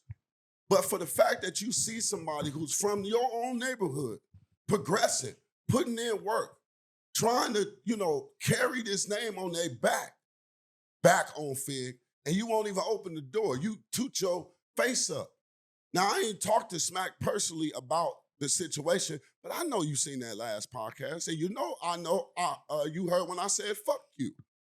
And I'll say that again in your face with a fade behind it, but it'll never be in a situation where it's aggressive. Ain't nobody finna go to jail. We ain't gonna do none of that extra shit. My thing was, fuck you, because how dare you look at what I'm doing and say fuck me by not acknowledging it. These niggas is from Long Beach, homie. Long Beach. And these niggas, anytime I step in the land, I'm welcome to come through this door. I got personal numbers. I call these dudes, we talk to each other just to see how each other's life is going on outside of this podcast. What type of rapport are you building with individuals in your limelight? Or are you just using it so y'all can do the Power 106 shit, so y'all can grow and develop and you and your girl can have cooking shows and all of whatever the fuck you doing that y'all gonna move to Calabasas and shit and nobody ain't gonna ever hear from you again. Next thing you know, you're gonna be somewhere in New York in a high rise talking about back on Figg on a big billboard, but you're not gonna, T-Real, I feel like once you leave Figg, you're not coming back to Figg. I feel like once you get to a certain level in your career, bro, ain't nobody gonna ever see you again, except for them few niggas that you only fuck with, that you know are rooted with the niggas that really push this shit out here in the streets. And I'm saying that, and I hope you respond. I hope you respond. J Real, I'm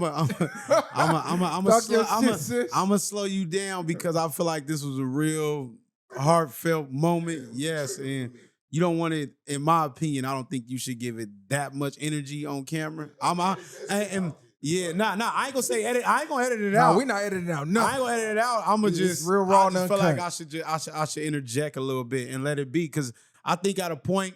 And I'm gonna play devil advocate right now. Like, I think once you say fuck somebody, do you think they're gonna be obligated to bring you in a section of, or it just got to that point of it's fuck you now because it feel like fuck me? So it's like, I think at this point, do you feel like you gonna get a seat on there now?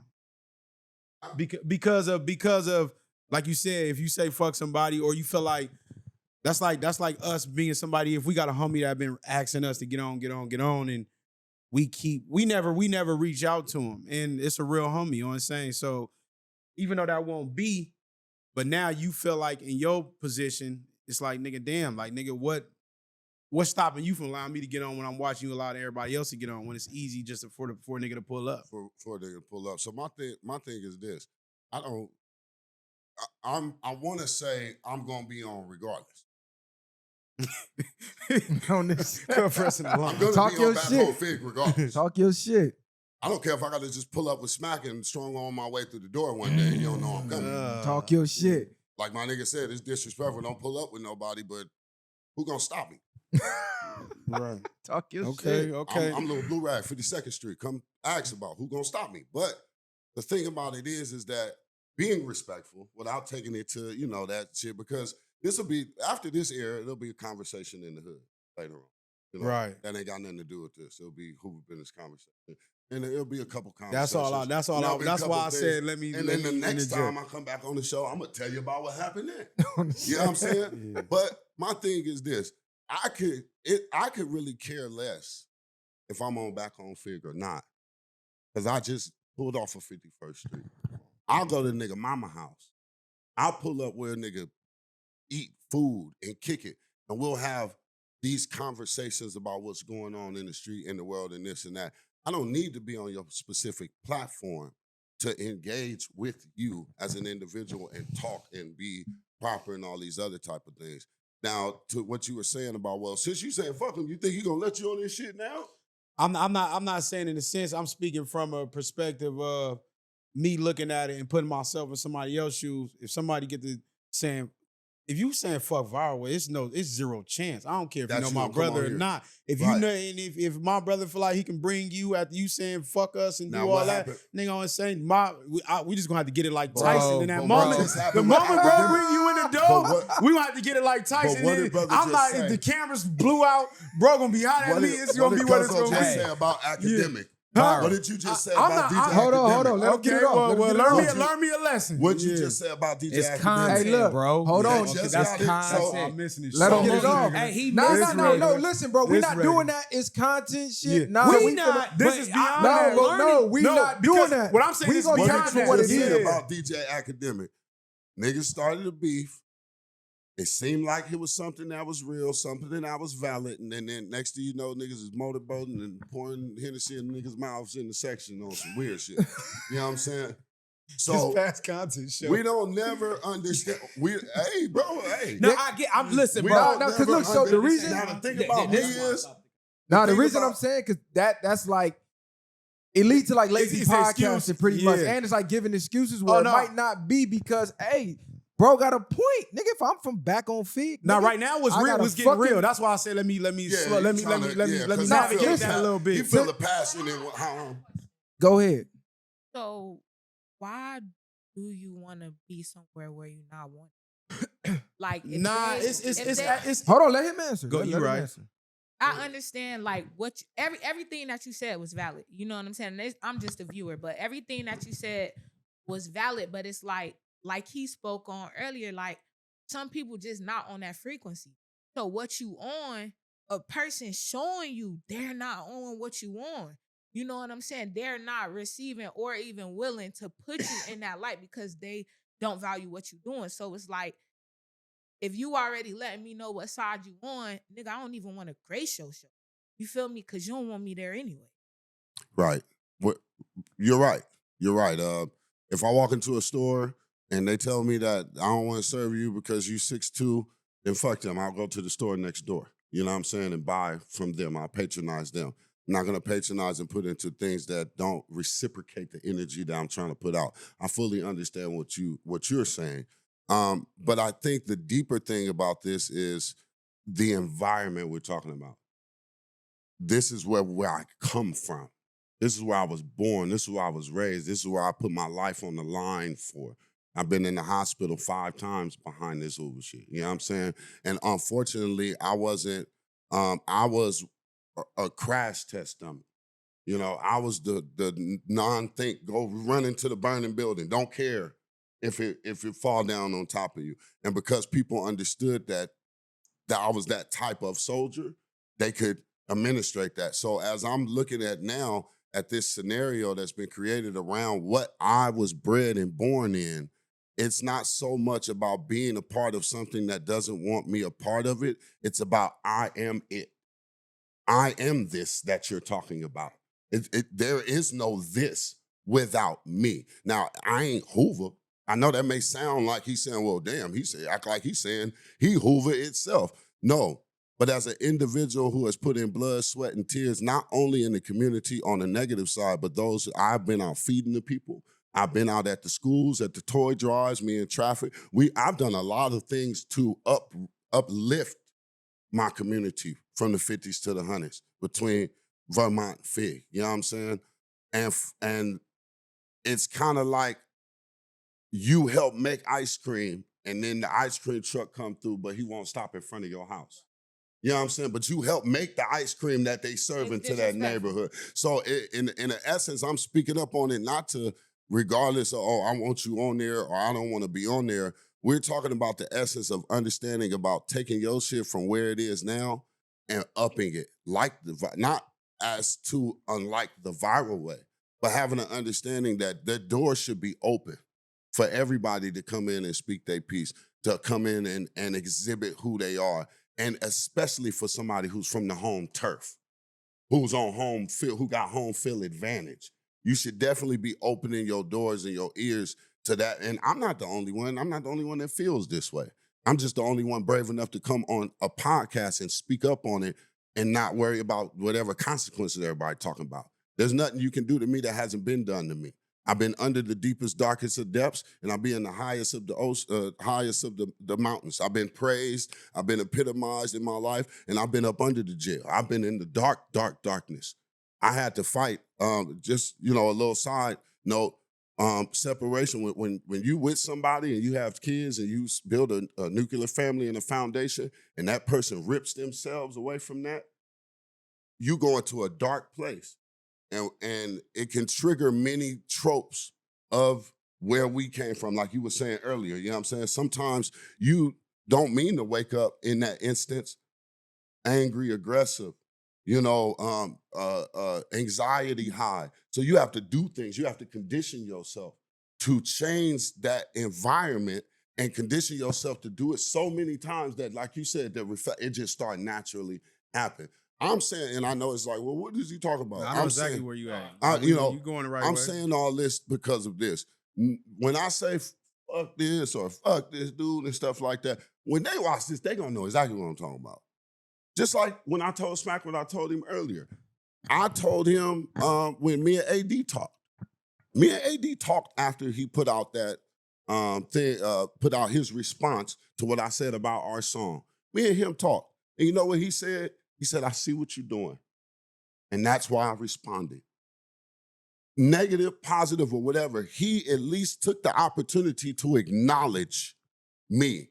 And guess what that did? That brought me it brought a couple more people to come read my story. It brought a couple more people to press play on my music. And I need a little more understanding then on my behalf. Yeah, because sometimes you gotta ruffle some feathers, bro, to get the results you want. Sometimes, taking the underhanded approach and not making noise, that shit don't work. Like he said, he made noise about the AD situation, and boom, AD shouted him out, put the song up. Now that line is back opened up. And now had he never said nothing, AD might have never even heard it. Right. So it's like, it's not being messy. Our couch is open for anybody that want to get whatever off their chest, tell a story. I'm not telling you how to tell it. I'm going to let you tell it, and I'm going to let the content do what it do. But everybody here grown. It's content at the end of the day, like Short like to say.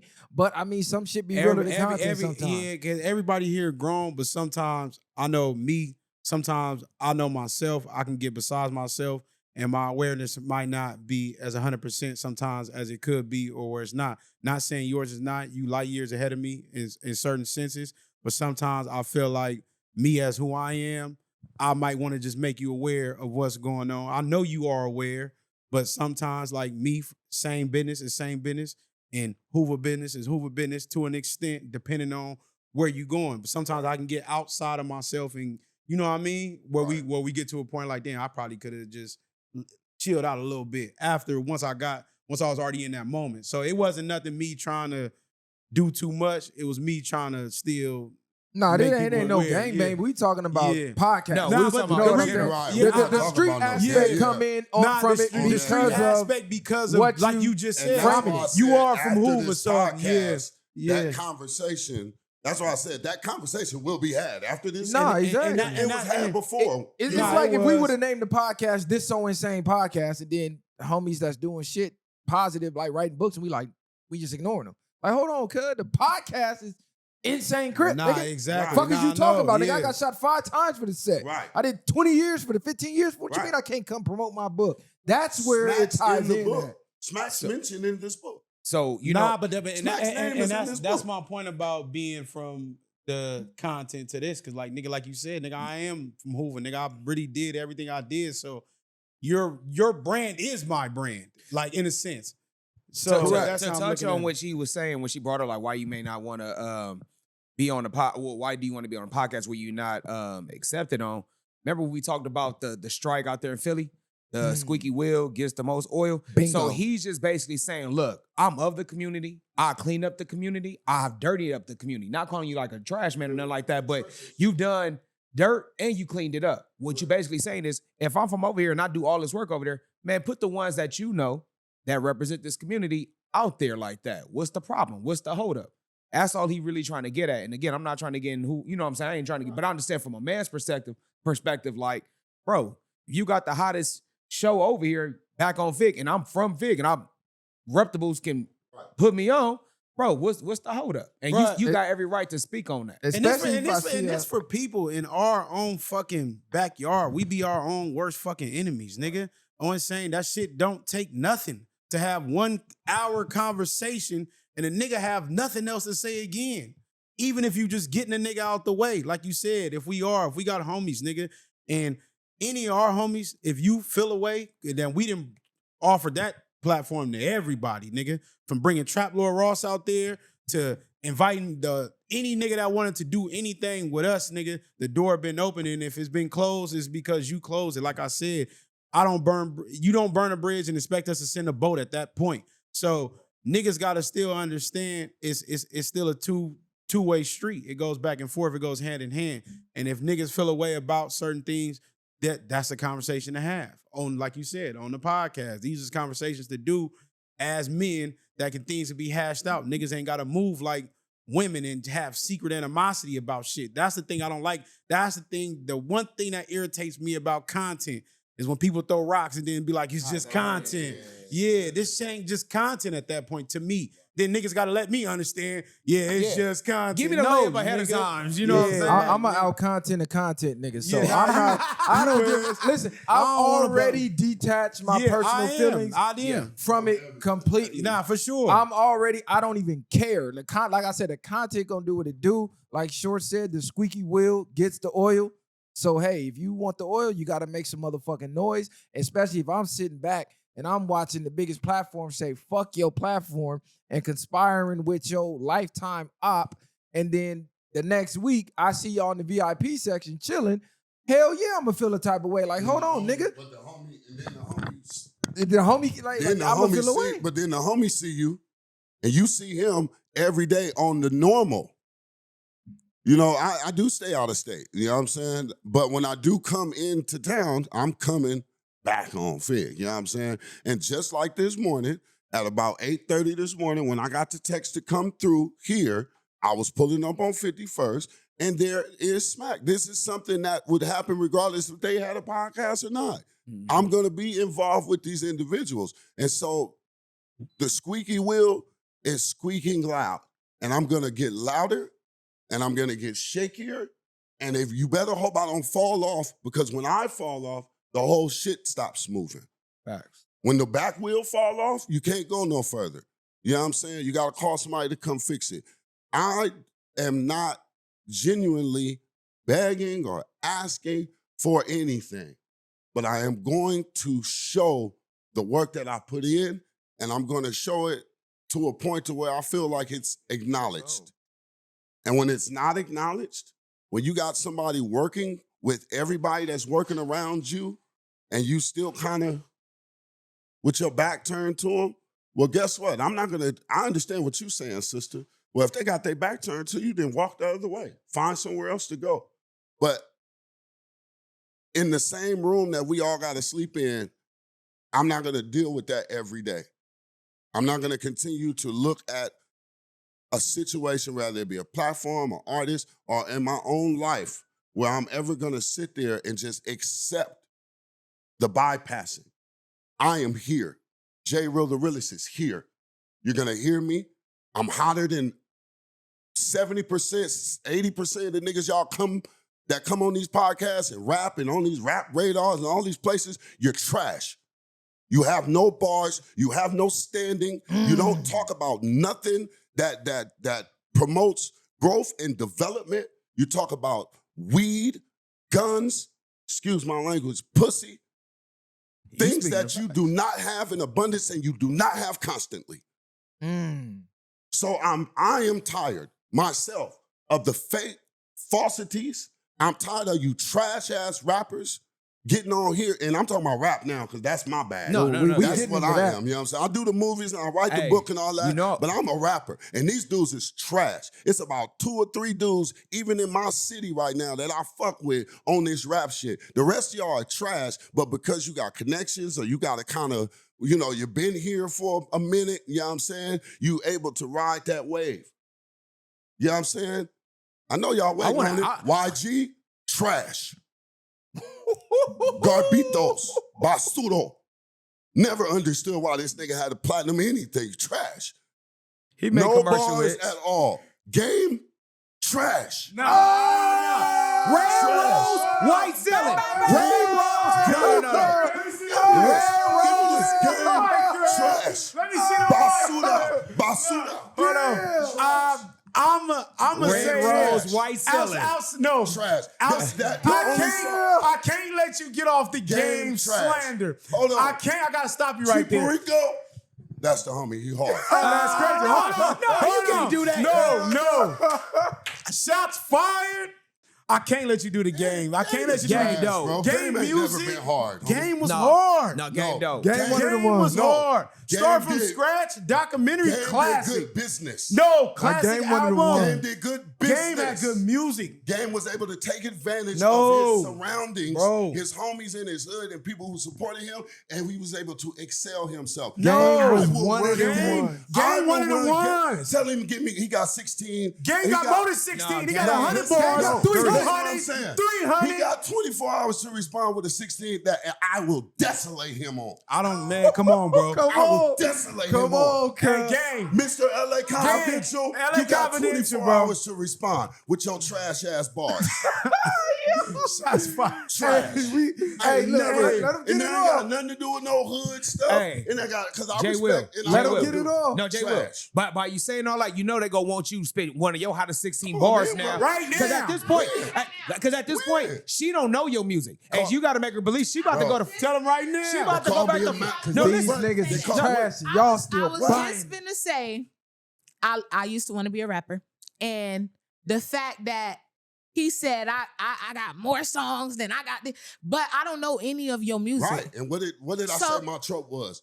I'm the most known Unknown. artist So in let Los me hear Angeles. something then. Hey, spit some shit, whatever you want to go. They call me a mastermind, dropping these massive lines. I'm leaving weak rappers hurting, feeling left behind. My flow is asinine. Your shit's past the 9, so I can pop at these clowns to pass the time. Keep it going. Bro, that's not Keep 16, it going. bro. We want to hit We that. need the 16. You said game ain't got You got listen. Keep it Listen, going. give it to him because it's about to go viral right now. You did the corruption. You called down names. Now Calling you gotta out go. I names. may not have a lot of things, but I know a lot. And I see the plans and schemes, and I know the plots. With a cup full of lean and a soda pop, where a nigga make it to his dreams if he know the route. I come from the time where the queens bring the soldiers out. And the realists convene over reefer smoke. Where the old Jesus in your ass to the liquor store. For a half pint of Hennessy. And some finger rolls. I seen the real die young, haters die old. I know niggas lose respect over what they mouth told. But the wise as a men sit in front of liquor stores telling stories of their glory from the back of 64s. I know OGs that know me from putting in work. And young niggas that'll never know the struggle and hurt. Young queens growing up, never knowing they worth. Cause big mama's dead and gone, never gave her the words. Now I bury the seed and let the pain grow. And I just keep it on my mind like a Kango. I flash like photography, the image of a mad soul. I just want to make it and break it and cash out. I just want to make it forever chasing the cash route. War in the streets got me feeling like it's my last hour. And if I ever see them all, it'll be my last time. Hey, you better be ready because now they coming. You got Hey, 24 hey, hours. Whack ass game. Hey, Jay, you know, listen, while you doing that, now you know people about to start writing, so you better get back into the lab as soon as you leave. Because they about to start chatting. They about Shots to start. fired. I definitely don't want to rap because you a tough critic talking about game. Nah, trash. spit your your shit. shit. Spit your shit now. Spit your You shit. rap? Spit your shit. You on a viral way. You gotta go viral one time. I'm too nervous. What Nah, you spit your mean? shit. You better show them how them Florida girls do it. Man, spit your shit. Florida one time. Cheat code, go mode, big stepper, big toes. Might have been in retirement, but a sick flow and never get old. I'm in control, that's remote. We in the gym, we reload. I'm so tired of people saying they real, but they don't stick to the code. Raised without a daddy, so no, I do not do what I'm told. I said I was riding, so that means I'm gonna carry the load. I'm on your head like a dread. I am a beast, I'm a vet. Yeah, I know my worth and I ain't giving up no eggs. I'm a vegan to the beef. All I really want is bread. What you see is what you get. When you shooting all your shots, make sure you aiming at the net. Play it right, it won't go left. Hey, play it right, it won't go left. Hold on. I've been spinning like the wheel of fortune, and I ain't gonna stop until I get a fortune. Fuck a mortgage. If you ain't shitting on the pot, then bitch, get off the toilet. And I ain't wrestling no rumors, cause my shit ain't public. That's on my daughter. My kid, she made the honor roll. I teach her stand on what you say. That's how that honor goes. And always know that it's some roads you gotta walk alone. And when you reach and see defeat, just know to up the score. Me in the streets was never friends. I had some friends, but we had never make amends. I can't be fake. I can't pretend like my heart was never there. But I had to check myself. Play it right, it won't go left. Woo! Hey, hold on. Hey, they get on the track together. Play this up right now. Play it right, it won't go And she left. harder than Game. Hey, Hold on. She a better rapper than you, Game. I'ma say this. How you let her Hold fall on. the I'm about female to- Thomas hold Edison on. and I'll rap you? Sean. Hold on. Basura. Red rose, white ceiling. Hey, They leak it. Hey, Hey, she Bob just said, said hey, shit. we know. Play We it say right, this up. it won't Hey. go left. That's the bar for the day. Yeah, for And sure. I'm gonna For say sure. this, man. I appreciate y'all because I feel like y'all just brought a whole new segment to the Hey, viral. exactly. Y'all Yeah. just brought a whole They set new the tone. element. I'm Hey, insane. if they cannot be a rapper and if they don't spit, bro, we gonna edit that shit out. Nah, we ain't gonna edit we it out. gonna Nigga, give it to the bro, world. Just know when you come up on here, if you a rapper, you gonna spit. You got nigga. to. Y'all just I said, don't even classify as a rapper Nah, it anymore. don't Nah, That was you like just a You ain't talking gotta trend. stay in one box, but Don't put dim that your shit light. out there. Don't Yeah. dim your appreciate light. Don't doubt And look, yourself. I appreciate you. And let me tell 'cause y'all. that element of doubt will start to kick in. Don't doubt it. Fucking Nah, put it that's out there. why I had to do it because y'all wasn't finna call me out on camera and I wasn't finna. No, you wasn't finna call. You wasn't finna off. call Jay Real out and be like, Nah, Short Hey, started that for I real. know. That's what I do. Nah, we know you she gotta wanna do see- that. Point at him again. I did. Yeah. And guess Hey, what? And she guess just what? put the pressure Now, on I you think niggas. she the first female that actually spit on here. And Now actually, she's not the first. Bonnie spit too, but I will say this: she did a whole 16, 24, however many bars that was, and didn't rap about selling no pussy. whoa. And Give it She didn't rap about having to be no 304. Nigga, she said her daughter made the honor she ain't roll. got, hey, Nigga, you ain't got no BB. fuck is y'all talking No, about? no, All no, bars. no BBL. Thank No you. I don't got BBL no boy. And when you come on here to Lil viral way, booties you gotta matter. spit all bars. We ain't taking nothing else. She came with substance. Y'all better run that back. She Yeah, was talking that listen talk. though, next female that come if you rap, you definitely gotta come for real. I'm ready. Hey, I ain't gonna lie, not to sound messy. I'm ready for somebody diss Jay Will because I'm ready for him to come back. Hey, I'm ready. I'm ready. Now I'm like, somebody diss this. Hey, somebody diss this nigga. Please, We need to- Please, I got a song with Chino Excel. Come. If you, I wish you would. I have studied with the rap greats. You understand me? I got songs that's capped on and tapped on and blessed by the RZA himself. You come deal with me. You might. Hey, hold on. What you say?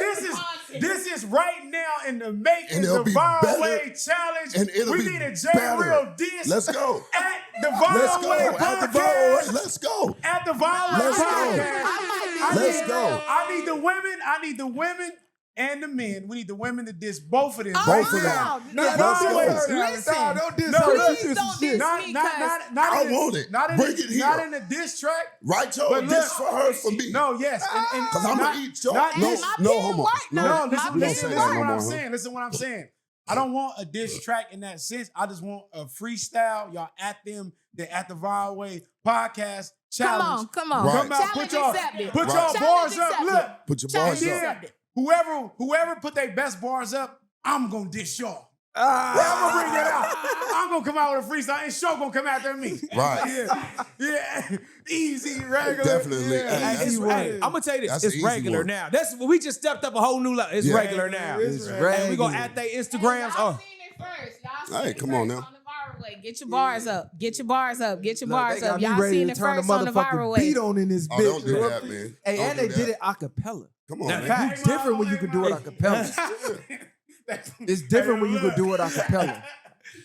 Now I want to hear the music. Now you got to send the links Oh yeah, So I we got, can post I got the a little links bit. up? I got a little bit. because you was just talking that talk right now. That's But that's I don't what I'm make looking for. music. I don't really make music anymore. It like, don't matter now. Well, you need to start. You listen. They about to too bring you late. out. You about to be Michael Jordan when he played baseball. I'm You Pippen. can, exactly, bro. Oh, Rodman. Hey, I'm Short Rodman. came Nah, with the but 91 y'all, Petro hold on. gas. I Man, gotta come call on. this No out real wedding quick. dress. I gotta call this out because a lot of stuff got lost.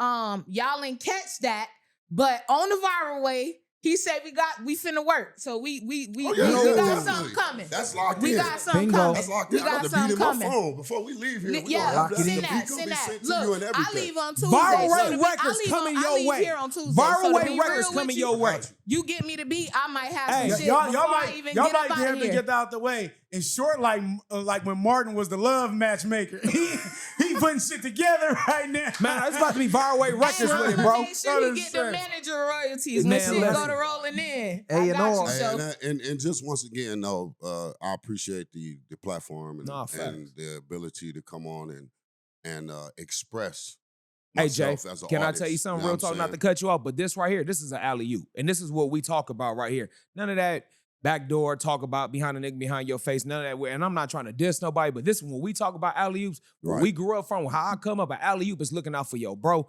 Now no weird shit. You feel what I'm saying? Right. This right here was an alley-oop, bro. Right. Like I said, I don't know too many male-female combination on the track. Like I heard that since Trick and Trina back in the day. You get what I'm saying? Wayne, Nicki, like, let's get that back popping. You understand? You know what me? I'm saying? And we never know from different states, different ways, viral plays. You put it together, you never know what that motherfucker gonna turn into. You know what I'm Right. saying? So y'all put something together because you got the LA accent, she got the down south, we got everything. That motherfucker might blow up. You never know. Yeah, we One gonna- hit, It's gonna blow one up. hit away. It's Nah, gonna because they blow up. both with the wordplay. That's what I'm big on. These niggas out here, I don't know. They just abandoned the Mumble wordplay. that The thing about it Mumbling. is they don't read. So let's let's be real. Your lyrics are lacking substance because you don't read. Mm. You don't read. You don't have enough words in your head to articulate how you think and what you feel. And this is why every other word got to be nigga, nigga, nigga, and bitch, bitch, bitch, and trick, trick, trick, and money, money, money, and ass, ass, ass. Because you don't have any other way to define what you feel and what you want to say. It's not that it's catchy and this and that. We live in a time of music where anybody could be a fan of anything. So it's not about, oh, I gotta rap about drugs. I gotta wear a Pooh Shiesty mask and go out here in a hoodie and 120. Shout out my son, he be doing that crazy shit. But what I'm saying is that back to what we were talking about with Nip, stay in your lane. There's no traffic there. But the thing that we must do is we must encourage literacy. More literacy. I ain't got no, you know what? I don't care about Sexy Red and Glorilla and how everybody talking about how they only promote 304 lifestyles and all this other type of shit, because in the 90s, motherfuckers was Tootsie rolling and butterflying and shaking their ass in Luke's Freak Nicks and all that. Freak Nick. The thing about it is that didn't stop Lauryn Hill from dropping bars. That didn't stop Nas from coming out with Illmatic, Stillmatic. That didn't stop individuals who Black Thought from coming out. Pac be against the world. Come on, bro. That didn't stop that. They ran alongside each other. So that way, when you wanted to turn your brain off and wanted to just go enjoy yourself, you can do all of that. But now the societal tropes is becoming a cultural attachments, and they're defining who you are to the rest of the world. Don't let this small pocket of media and promotion define who you are. Black women especially. I know you sitting right here, you could probably speak more for yourself than I can, for you. Hey, hold on. Who that, T-Real? Nah. hey, we live right now, just to let you know, cause I could cut you off the thing. I'm going live 12:30. I've been watching. Who is that? Whack. Yeah, this Oh Wack. my Hold on, let him God, talk. man. Let him talk. Let him talk. Been watching y'all. Let him talk. I said, yo, Hold on, let him talk. Motherfucker, sneak dissing, clout chasing. I'm like, you dark, nigga, but you ain't that black and we don't see your ass, nigga. Go ahead, speak. Every time you go to No Jumper, you own No Jumper, you get in the clout. Then you go to the Viral channel and once again, problematic, No Jumper. Nah, nigga. What you talking about? No, let him talk. Let him You know talk. what I'm talking about, y'all sneak dissing, clout chasing. What sneak diss? What cloud chase? Go ahead. I was just on your fucking channel. I seen it. Go ahead. As soon as I pop this shit, it's like a 10-minute clip. Once again, No Jumper. That's a- problematic place of it. You call that a sneak diss? Oh, yeah, nigga, ain't no problematic, nigga. You call that a sneak diss? Nigga, we are the cathedral. You what? We're the cathedral. We ain't no problematic place. Man, fuck is you talking about, Wack? Nigga, I'm calling just how I see it. Nigga, what is you talking about? Where's the problems at? What is you talking about? Hey, now what he's saying? Hold on, no. Let him. What Let he's him saying? see. He's saying, y'all, what he talking about though? He's talking. Hold on, put the headphones You on. know what the problem is, Viral Way? Go ahead. You niggas ain't got no problem over there. That's your problem. Maybe if you get somebody that can cause a verbal problem, you can have another kind of conversation. Don't get mad because we got different type of conversations. Who mad though? Fuck is you talking about? Nigga, you clout chasing right now. Fuck is you. Hey, Wack, you just woke up and made some shit up, nigga. Fuck is you talking about? You go to Burbank, you sit there, Yeah. and you get in your car, then you call your homie, Saya. Hey, shut up. I'm on the way back. Yeah, I got something. Hey, what you talking about, nigga? That ain't my homie. That's my brother. So what you mean he called me and do what, nigga? How the fuck I'ma call a nigga sitting right next to me, nigga? Oh, insane, nigga. That's my brother. You know this, nigga. Glasses anyway, because they better than mine. Fuck all that. I hate like that, nigga. Hey, talk about some problematic, nigga. We ain't even used the word problematic, nigga. Shit, nigga. Hey, look. You niggas always got these old, and nigga, you niggas ain't even got prescriptions either. My shit I need to see. Listen. And you had female glasses on, nigga. Don't think I didn't see that. Don't think I didn't see that, nigga. My nigga being sassy? Yeah, he had the female frames on. Fuck is he talking about? Them ain't no fucking Dolces, nigga. Knock it off. Yeah, you got it from the female section, though, nigga. You got cat eye frames, nigga. Niggas don't wear cat eye frames, Wack. Wow. Knock it off. You got the cat eye joints on, nigga. I don't know what's what. I'm an old nigga. Look, you need to get that together. I don't know what that is. That nigga grabbed R&B frames, nigga. You a cold nigga. No, nigga. Get your girl her glasses back, nigga. Get your girl. Hey, look, we don't sneak this. We call out names, nigga. If you say we sneak dissing, fuck Wack 100 if you say we sneak dissing, nigga. Okay, well, listen, little light skin, because that's what you want to be. Wow. Hey, he feeling away. He ain't got enough melanin. He feeling away. Hey, look, you know what days we up there. We ain't brick, nigga. You know exactly when we up there. What days are you up there? I just see the little emails. Can we come back, please? You ain't never seen that. Hey, on Insane Crip, he never seen that. On the Dead Homies, never seen that. Listen, we'll clean the bathrooms first. Can we?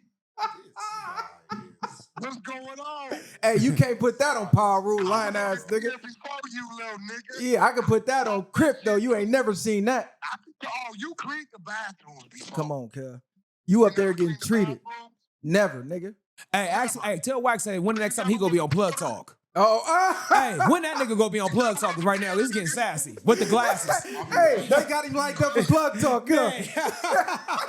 I never seen Plug Talk. This nigga Wack. Dude, Travis Ford.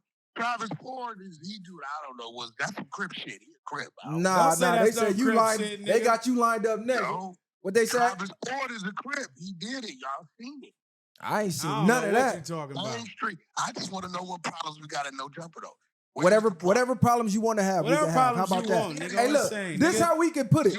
Whatever problems you want to have, we can have, and you know when we in the building, nigga. Period. Man, you non-push-up doing ass, nigga. And you know when we in the building, nigga. I go live every time I'm on the way to the building. Dealer, nigga. I found the Chinese nigga who told me he's selling you your shit. Keep talking. I'm wait. I have his ass up there. Hey, you bring him. Hey, let me. I can't say is the Roy just working a little for you. Messiah, it don't even work on him. You should stop. He got some little 13s that I had. This shit ain't working. Hey, that's Savi though. Nigga, no, I don't need Roy's. I'm all calisthenics, nigga. My shit is documented, nigga. Hey, say you don't need Roy's to touch that chin, nigga. Listen, and your little hair won't grow no more. Don't none of your shit grow. Hey, coming from a bald nigga. Exactly. Hey, a bald nigga talking about hair growing is crazy. Hey, I'm cool with that, as long as my bitches love it. Hey, but that's Savi Wack. Whatever problems you want, bring them. We'll be up there, cuz. We'll come holler about it. Cause when we pulled up, I seen you speeding off and I pulled up. When we pulled up, Wack. Motherfucker right here. He keeps saying No Jumper is a building full of problems. Who? Say a name, Say nigga. a name. Call out you names, keep saying nigga. that. Say a name. Darth Vader, nigga, you know who he is. Who? Oh, good. I don't know who you want. Good. I don't know who he talking about because we both dark skinned. So, Vader. hey, look, Yeah, check this cuz. out. I call it how I see it. Don't think because I'm in the building, we just finna be tucking our tail and all that, nigga. We call it how we see it. Y'all tucking your tail. Where's the problems in the build? I want to You know. keep saying problematic. Use the words that I use, nigga. Don't be putting words in niggas' mouths, You nigga. said it. You want Run to the take clip. that song? Hold on. Run the clip. Bro, Yes, you ain't got run the nothing clip. better to do. Now was look, just whack, looking at whack. No, nigga, he Whack, said this it. is J. Real the realest, man. This is J. Real the realest. You ain't got nothing better to do on a Sunday than to be trolling grown ass men. Nah, let him get it off, J. Real. Go ahead. What? Go Come ahead. on, man. I've never seen you. I've been doing Hey, tell me music. what you said since about now. Game. I've Tell said- that nigga what you said about Nigga, Game. Game is the wackest rapper, nigga. You are the wackest promoter, and he is the wackest rapper ever, nigga. I've been doing music since 1999. I ain't never seen you anywhere in South Central, nigga. At no show, at no backyard Hey, hold function. on. He said, who I is ain't this seen talking? you, huh? Nigga, this is J. Real the motherfucking realest. Nigga, look it up. Google it, nigga. Your favorite rapper's rapper, nigga. I ain't never seen you at the 7 to 7s and the roller rink in the Harlems, nigga. At the World on Wheels. I ain't never seen you on 11th Ave at the church when Nipsey was performing. I ain't never seen you on 108th for Crenshaw on the one way when niggas used to host the shit. I ain't never seen you in the quad in Inglewood, nigga, by Inglewood High School on Queen Street. Hold on, J. Real. Hold on, J. Real. What'd you say? The thing you gotta understand, bro. You never gonna catch me where the little niggas at that we the one puppeteering. What you talking about, bro? Little niggas. Nigga, I'm 40. Nigga, what is you talking about? I'm damn near around your age, and I've never seen you anywhere other than on some podcast, nigga. The white boy came up with a podcast. You came out of nowhere, tucked your badge in your ass. Nigga, what is you talking about? Now you want to flash your badge. Niggas caught you with your police ass, rap police. Now, we've been talking about you niggas. And I think you had something with Big U getting cracked. Hold on. What I did you say? think you had something with Big Hey, U hold on, getting J. Real. cracked. Hold on, J. Real, because I didn't even know y'all had smoke. What's going on? What'd you say? Where J. Real from? He From said, Fado's Hoover. You from where? Bro, Nigga, I shot a whole video on your hood. when? And where's the video and who was there? All the Hoovers. When? What Hoovers? Nigga, we run from the 50s to the 100s. Send viral way to click. Young Mac. Please do, bro, because I never heard of you. I never heard of you because I've been in South Central doing music since 99. I barely heard of you in the last 2 to 3 I shot a years. whole video in your hood with Young Magnificent. Oh, my Phalo. goodness. When, though? Where's the video? On Paul Root. I don't know how Where's to the stop it. video? It's up. Go put in Young Magnificent. Right. All right, hey, just remember the name because I'm finna diss you too, nigga. And Game is whack. Game is a whack ass rapper. You a whack ass nigga. We don't worry about you, a little dude. You just want some clout. So go ahead and get it together, man. This shit will be going viral, I nigga. did shoot a video. Whack on your 100, this song by J. Real coming soon, nigga. oh, God, we got a diss song coming. I did listen. That bitch gonna do 100 views. Ain't nobody gonna watch that shit. Right. I'm gonna tell you where you fucking up at. All right. See, in this I'm not doing it for nobody to watch it. I don't want nobody to watch it. I just want you to hear it and hear the truth You don't burn. about how you an unknown nigga. Y'all ain't got nothing going You on. came out of nowhere. The rap police hired you and put you in the scene, and you came out of nowhere. Hey, hold on. What'd you say, what? Hawk just called me yesterday, right? See, this is what he don't understand, and this is why he's so far behind. Boy, you don't go burning no bridges, whether you like the bridge or not, that you might use and you a rapper. Nigga, you better use your common sense. If you don't like a nigga and he a op, the best thing to do is use that nigga to open some doors, get your leverage and positioning, then tell him fuck him. Yeah, well, we don't misuse niggas like you. We don't shadow sidestep niggas like that. I'm not finna placate in front of a nigga face like I like him just so a door can get open. Yeah. That nigga there, he the nigga that's gonna let everybody know you in the building. You ain't supposed to be there. Why would you tell me these things if you don't like me and you an up-and-coming rapper when you should have used me? Nigga, I'm not up and coming. I've been in the rap scene since before you were, nigga. So what are you talking about? Nobody has to know who I am. We know who you're not. And we know where you haven't been, nigga. What's your stage You name? talking about? I've never seen you anywhere. You can go ask any West Coast rapper who J. Real is, and he gonna tell you, I know that nigga. Any West Coast rapper. Any prominent West Coast rapper, ask them who I am, they gonna tell you I know him. I don't give a fuck about having no platinum song or being on nobody's radio or none of no shit like that. Nigga, the work I put in is because I enjoy this work. The work you put in is because you a rat-ass nigga that's trying to blow up off the demise of this rap industry. I ain't seen you give out no food in no churches. I ain't seen you hand out no toys or no turkeys. All you do is give out bullshit and run up behind the white boy and kiss his ass. Suck his dick. No homo. Come on, man. What is your rapper stage name? You already heard me say it. I don't repeat myself. J Real? That's what let's I don't repeat myself, nigga. You already heard it. Go Google it. Matter of fact, just watch this show when it come out and you'll know exactly who the fuck I am. Is that you? Stephen Curry, that's your music? What? J Real, that's what come up. That's you? I don't think that's you. I think you claiming a nigga name. You can't even you. Boy, get your bitch. Hey, this nigga, What what is this nigga talking about, Hey, man? Cuz said you stole a nigga name. Oh my goodness, bro. All right, bro. All right. Like I said, when this interview come out, WACK, you go back, you type in my name correctly, and you find out who I am. Tell WACK to look up the book, Land of No Pity, too. Yeah. What's your stage name? Look up the book, Land of No Pity, WACK. Who wrote the book? You? He- Who's the writer? I'm the author. The same nigga you talking to is the author. J Real? Now here go the problem. How you claiming the land of no pity when you still living in pity? You ain't made it out yet. Keep Bro, fighting. that's funny. So how do you know if I've elevated out of the situation I live in? How do you know that? That I was raised in? How do you know I haven't elevated out of the environment that I was raised in? You better stop claiming that nigga name. Okay, well, first of all, you're talking in ignorance because you're speaking on what you don't know. So once you get the name correct and you check the resume, bro, I mean, WACK, this is what you do. We know you for this. We know you for this trolling. We know you're not gonna pop up at anybody's nowhere. And if I come to No Jumper and walk up on you, you better have that badge and some backup. How about that? Oh, you want to get out or something? I never threatened you. That wasn't a threat.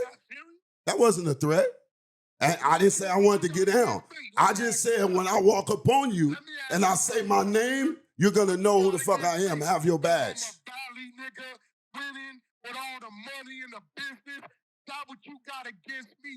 Bro, you know what I got against you? You want me to be honest? You're a plague to our community.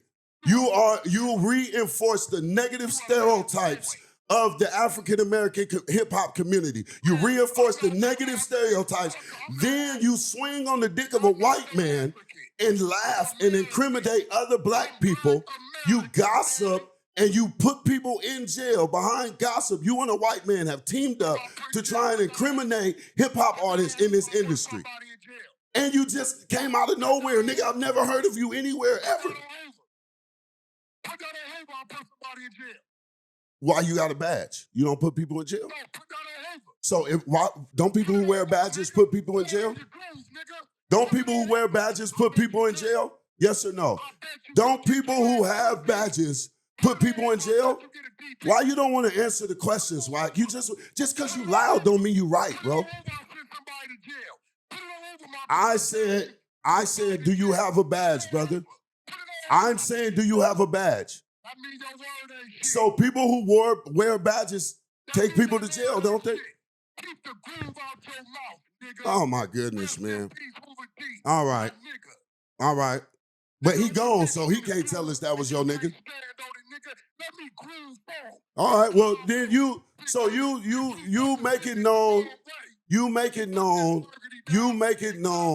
Like I said, you make it known on whatever podcast or the next time you have a platform to speak and you know who the fuck I am, nigga, I put on Hoover, you got a diss track coming, you ain't game, nigga. That's what I put on Hoover.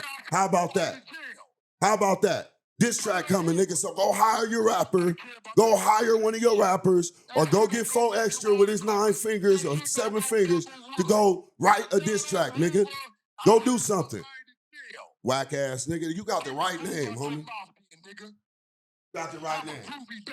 You have a groovy day. YouTube. On Power Road. Hey, Weird. Wack, I'm gonna tap in, man. Weird We done ass. recording. You're weird, nigga. Out. Weird ass nigga. This nigga crazy. There we cuz. go. Content for your ass, but serious as a motherfucker. Think I'm playing. He said diss track coming. This Y'all track niggas be coming. ready. WACK 100 and game. This track coming. Diss track coming. Y'all be ready. You know what I'm saying? I thought Wack was calling because he saw us rapping. I said, oh, he tapped He in. tapped he called in. with He- the trolling shit, the bullshit. And he gonna get trolled right back. Oh, cuz. What you say, Man. show? It's content. It's content, bro. Hey, look. Don't let it rile you up, bro. No, And I'm gonna just say this right now. This is the time you go get your pen right. Because I'm gonna tell you this right now. Somebody go see this and they go at you. That's all I'm gonna just say. Just be ready I on. hope they press a line too, because ain't really nobody harder than me in this shit. No, I'm just saying more so the comments, you gotta have thick skin. Just be ready because they go try to Oh, critique yeah, I don't you even- on yeah, it everything. is. So just Yeah. be ready, bro. They did that the last time I came on here. They tried to eat me up in the comments for what Yeah. I said about AD. You think I give a flying freak about those who are not wanting to support the growth and development of what I'm doing? Because at the end of the day, I'm not out here spreading falsities and tropes and things that demean our people and put our people down and bring all that. My bars come from a place of the heart and a place of understanding, a place of growth and development. Y'all motherfuckers' bars come from the bar. It come from the bottom of an E&J bottle. It come from blunts. It come from it come from intoxication. It come from doing these negative things. And yes, just even what he said, even what Wack just said, yeah, I come from the land of no pity, but I take no pity in my situation and in myself. I did everything I needed to do to make sure that every day my kids have what they need. I took them out of a dangerous, violent, escalating environment, and I put them in a safe zone where they can grow and maximize their potential. I also removed myself from a lot of places. Am I back on Figg? Yes, I am. Do I come back to Figg? Yes, I do. Will I forever be from Hoover? Of course. But like we talked the last time, I'll never be affiliated with a gang that's promoting, producing, or involved in criminal, illegal activity for the promotion and growth of oneself, because that's what you're doing it for. You're not hitting no licks for the homies. You're doing it so you progress. How many homies we done seen come up and leave? We don't never see them again. Never. But how many of the homies go and try and make something good happen in their life and bring it back to the community? And we never support them. We never push them. We want to call and talk about how dark. We want to use colorism, and we want to use male-female tropes and fighting to down each other. Oh, the Darth Vader and all this other type of stuff. And you ain't got no hair, and your shoes is wrinkled and dirty. What about your children's education? What about how you speak to your mother when she walks in the room? Do you have valor? Do you have integrity? Are you a gentleman? Because guess what? That's the, when they talk about the, what the dude Kevin said, high value man or woman, it ain't got shit to do with what's in your pockets. It got to do what's in your head, what's in your heart and in your mind. Do you speak with valor, with integrity, with honor? Do you understand that growth and progression is a seed that needs to be watered daily? Or do you just wait for somebody to come in your life and give you some shit? Or do you just be mad at the world because you're too lazy to get up and go get it yourself? Let's talk about it. Hey, sis, so how you liking Cali, cuz, since you've been out here? What's good? It's cool. I haven't really done nothing, considering the fact, I don't know, should I say this on the I don't really care. Yeah, say that shit. I came out here dolo. So everybody flaked on me. Like Everybody flaked on me. I had two friends that was supposed to come, life be lifing. And then I kind of just had I told my mama, I said, girl, just come with me to Cali, just so I'm not out here by myself. But I guess I'm taking like that 30 journey, and it's just like, fuck it, I'm outside. Like, I'm in Cali with it. I'm not letting nobody. And then I already told y'all I wanted to come. So I'm like, if I already booked the ticket, if I don't go, now it's like, bitch, we ain't bringing you on again. You feel me? Because we already planned to have you on. You flex. So I was like, man, I just took it as a learning opportunity. Like, I'm not letting nobody stop what I got going on. If I got motion, I got something going on, I got somewhere to be, I can't be relying on nobody to come with me. So Right. I came I out here love by that myself. mindset. That's right. I definitely love that mindset. So how you know what's crazy? That's why I stopped booking trips with people. Because it start out, it'd be 10 people. Oh, we all finna go. And then as the trip get closer and closer, it end up being just you anyway. So now I just go. I don't even really be telling people, hey, bro, let me know next time you finna go. Man, I already know how it's finna go. Yeah, that happened with my last birthday trip. We actually lost money and all because once you have that package, and me and my best friend, we paid off our part, but the girls, they still owed on it, and they backed out at the last minute. So we got our money back, but we had to take a cut because, of course, the travel agent, they take a percentage out if you have to cancel within like a certain amount of time. So we lost bread and all, and I was like, if it's not one other person, I'm never planning to go out of town like in no group or nothing like that, because it's just always fucked up. Or if you can't pay for your shit, like all right then, if you don't come, that's on you. You losing your money. We still gonna go hang out. But you basically fucking everybody else because you didn't really have the funds for it and you done set, I don't know. I know life be happening, but it be real irritating when you set your heart on something. So that's why and then my mom she was like, you see what's going on? I said, Ice ain't looking for me. What the fuck? Don't let that. Listen, don't let that Ice. You straight. Hey, Mom said, look out for Ice. Bro. Yeah, but she was like, oh, you see what's going on? You crazy for going out Don't there. worry about that. No, I'm black. I'm black. Yeah, don't worry about that. Mom, I can't be deported, Mom. Right. Yeah, don't worry about that. If I do see Where the they people sending out us? there, they not worried about me. So she just was like, it's a lot going on. Be safe. And I was like, you know what I'm saying? At the end of the day, it's cool. I'm not worried about it. They ain't looking for me. And it's just it could be always something why somebody gonna tell you not to do something or not to take. Exactly. You know what I'm saying? But just like right now, being in this room, I wouldn't have traded this. I would have been at the crib right now, pissed that I ain't come, figuring out, like, if I don't do shit else in Cali, I did what I came to do. You Facts. feel me? You So went viral this for was sure. my birthday present today. So Hey, I'm gonna tell I you don't this. know what the fuck Yo, I'm getting DM into about to tomorrow. go up after this episode get released. I'm telling you. Motherfuckers, man, I need that feature. I Man, need for that real. feature. They How about to much be for on you like 16? stank on shit. How much for Man. 16? Can you do a hook? They finna be on you. They And finna be can, on And it. you and hard. can. And you deserve that because you are hard. You really got bars. You know what I'm saying? And that's something I feel like we got to come back to in this hip hop shit. I know this VwP podcast and they touch different aspects of everything, but I'm a hip hop artist, so I know I can stream back towards that. I'm also an author and all this stuff. Man, but though. to heart, I'm a rapper. You know what I'm saying? I'm a rapper's rapper, and I'm into bars, and I'm into subject matter, and I'm into content that is awakening. I love and real bringing rap. I don't something even up. listen to like the only time I end up listening to like Sexy Red, Megan, When you turning like up. not even when I'm turning up, it's somebody else. I might be in that environment where Right, they're somebody playing else it. is Right. playing it. Or It's on you the somewhere radio and or they out and they something, come yeah. on, everybody go crazy. Right. Like the beats are so infectious. I Mhm.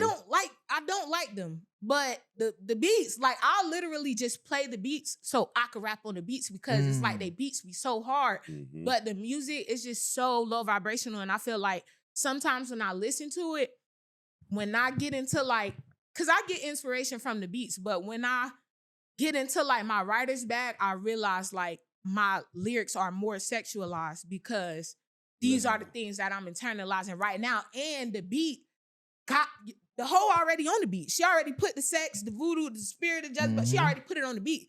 So as I'm rapping over the beat, I'm getting in the sexy bag, hoe and then is I be already like, on the nah, beat as fuck it. well. I just The changed hoe is whole on rap. the You already said the hoe is on the The beat. hoe is on the beat. Wow. I'm just That saying. is wild. The hoe is on the That's- beat. Jessica, ask Hey, you a look, that question. might though. got to be the new song. The Man, hoe is the on hoes the on beat. the beat. Hoes on the Hoes on beat. the Say. Hey, Juju, can I ask you? Jessica, can I ask you a quick? Justice, I'm yeah. sorry. I say, You Juju, said- I look, said- he thinking of the hoes. Just no, that was look, the hoes on the beat. Now let me ask you this though, like before we wrap it up, like name 3 artists that you bumping on like that that you like to listen to. Yeah, I know. So you're right on the spot. You got to be prepared though. Says the one who's never prepared when they tell you to drop 5 artists of somebody that you. She been watching the show. I'm She been watching the show. Get on that nigga. I'm Get just on saying. that nigga. Hey, hold on. Get on that nigga. Hey, we That all guy. do it because when we throw somebody on the Nah, spotlight. because I'm a real Get fan, on that so nigga. don't try That to, guy. because Yeah. I'm a newbie in here. Talk and your Messiah shit. and Viral ain't getting on your Talk ass. your And shit. Get you on like, that oh, nigga. Nah, but for real, I don't really. It's crazy because I don't really listen to like new stuff. Like, No, for real. Like, I oh, always listen to the same stuff. So I'm not gonna lie. You know, I am a Drake fan only because I could just go back to so many. I like that. I like that nigga music. Like, I don't like how it went down, what he did. Da, da, da, da. Of course, I'm on Kendrick's side as far as the beef go, but his music catalog, like from being young and getting on Drake, that was just somebody that, like, anytime that man drop an album, I'm on it. So that was one person. And he used to be my favorite rapper before all this. Just because, like, I feel like there's no rappers who really speak for women in a sense. I know everybody be like, oh, he's so hurt and this or that. But like for the women, it's like we want to hear, not that we broke your heart, but all we hear is bitch, hoe. We hear pussy, pussy, pussy, and you know what I'm saying, how a girl look, but you don't hear like heartbreak or damn, I really loved her. I honored her, or this made me feel a type of way, or this was the girl that changed my life. Like, I'm one of them women in niggas' lives. You feel me? So I want to hear that. I'm not a 304. You feel me? I'm not the thought bitch that you just want to fuck the night after the club. I'm not one of them. So when I hear, I don't relate to that stuff. But when I hear certain stuff, it's like, damn, yeah, I was that girl that nigga smitten about that he'll take back tomorrow. You know what I'm saying? So it's like, that's why I like Drake. Go ahead. Now I was gonna say, there's definitely songs out there that honor women. I know Snoop got one about his wife. Cube had one about his wife. But they're Seems to me not like it's not popular artists right now. for, like, they're not artists for that. You know what I'm saying? Right. Drake is known for speaking about He's a lover relationships. boy. Exactly. But you got to And realize he comes sometimes we from need Canada. that. You know, being a lover boy out here is not necessarily a good thing because it's kind of get like talked about and laughed about. Sis, it's true. 'cause And she said we Drake. don't really like.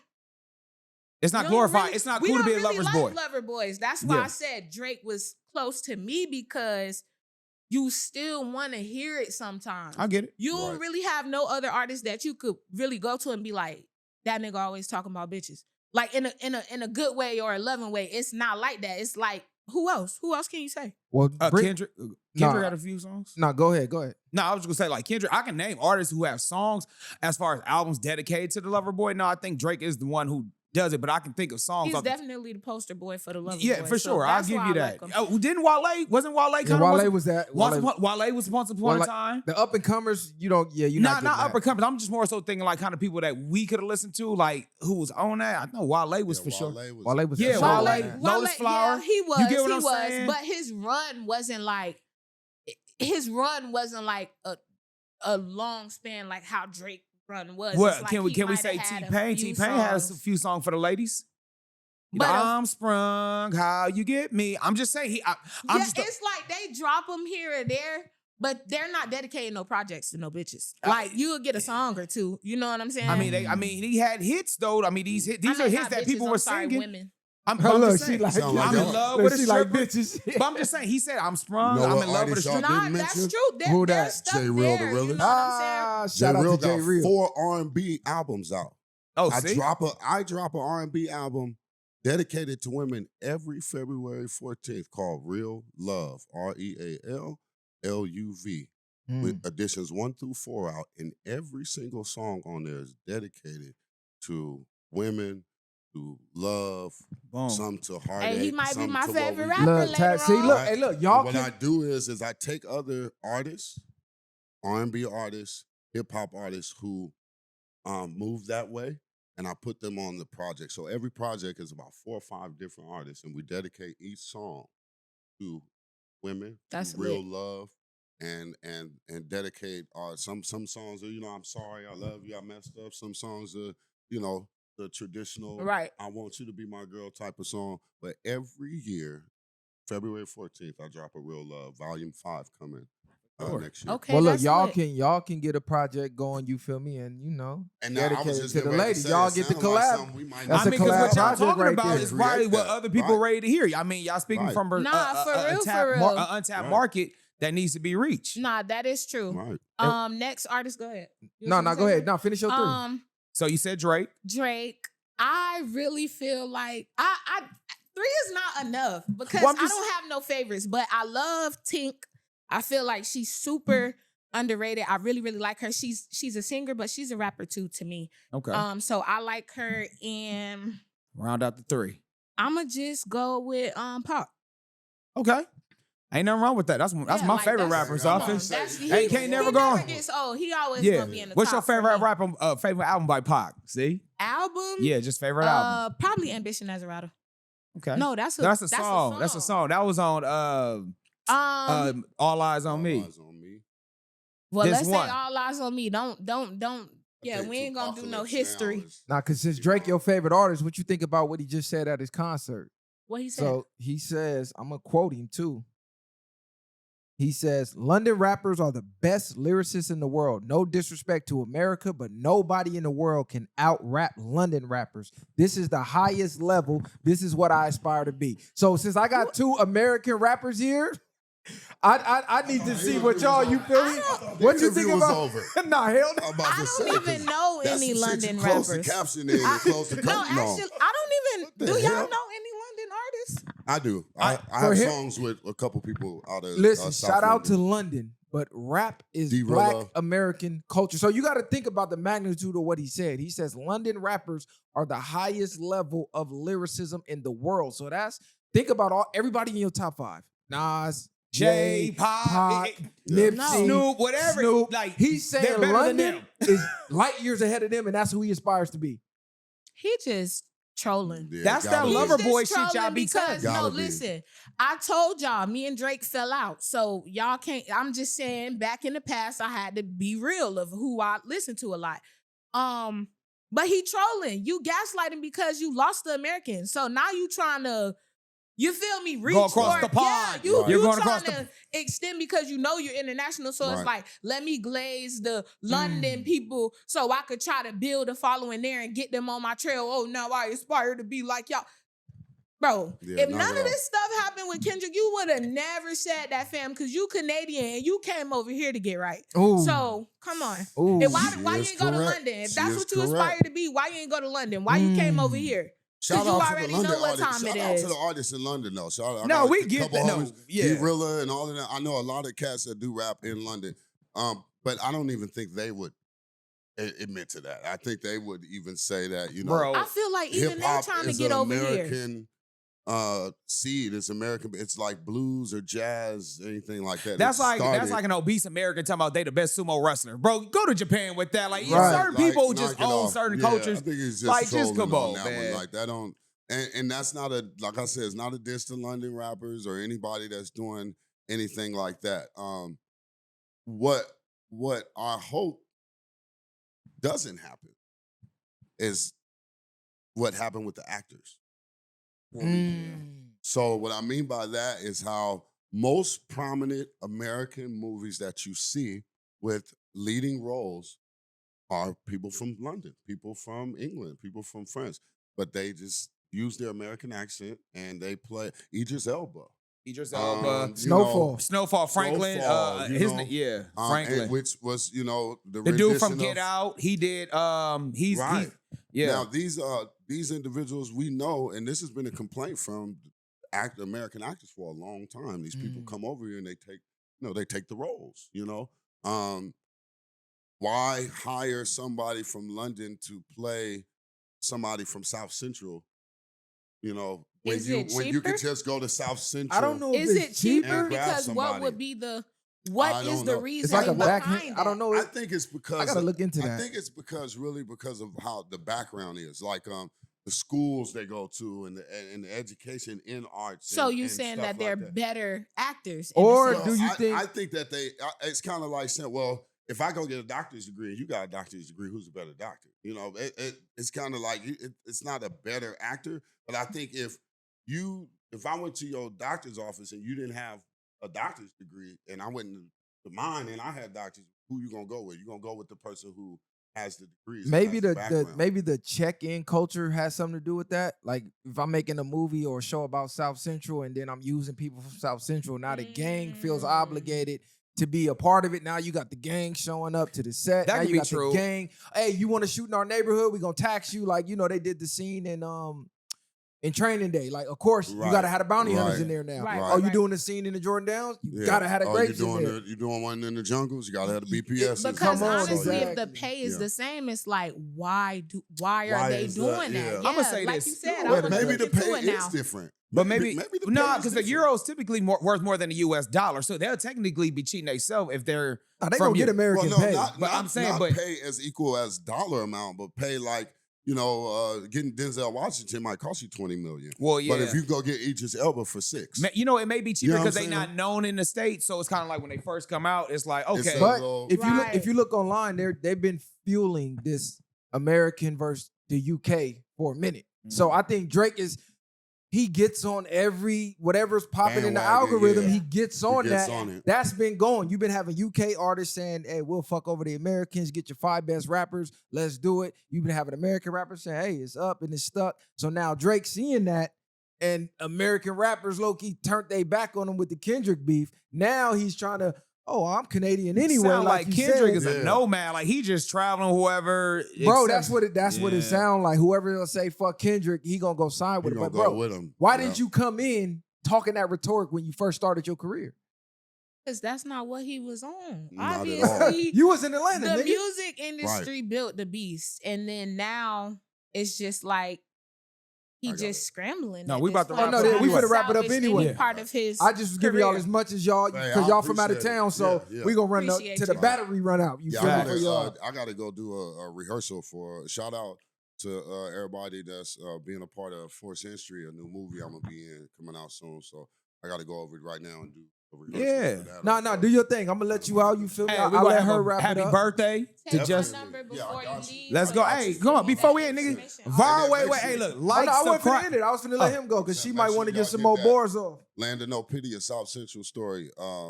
It's available on Amazon, Barnes & Nobles, Walmart.com. Make sure y'all go check out J. Riddle Realist, all the new music and stuff we got coming out. Shout out Pookie F. and Rue. We got 2 new songs getting ready to drop.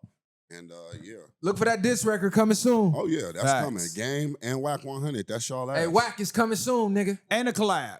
And a Oh, collab that hit. collab is definitely coming. Yeah, get her info, you feel me? I'm gonna definitely be on the lookout for that. When y'all drop the song or the project, send it through. We gonna drop that motherfucker right here. We gonna world premiere that Yeah, bitch. world premiere right here on the bar. Facts. World premiere that bitch. Let's Yeah. go. Like and subscribe. You know what I'm saying? Tell a Hold friend, on, tell a show. You friend. can't just let her get Oh. up out of here without. You gotta hit her with the tough questions. This is show Oh. section segment right now. Oh, shit. I didn't You know. gotta, she put you on the spot. You gotta put her on the spot. Man, now. listen, Hey, I cause she think- said I didn't. she just hit the wall, so I want to know what that's feeling like. Oh Lord. We gotta talk about that before she get up out of here. All right. Yeah, we gotta. definitely can. Show got them questions for your ass. All right, I appreciate you. pleasure It was to a meet you. pleasure to I meet got you you. as We well. gonna I'm definitely I'm gonna be bumping your music for the rest of the time I'm in Hey, Cali. fine.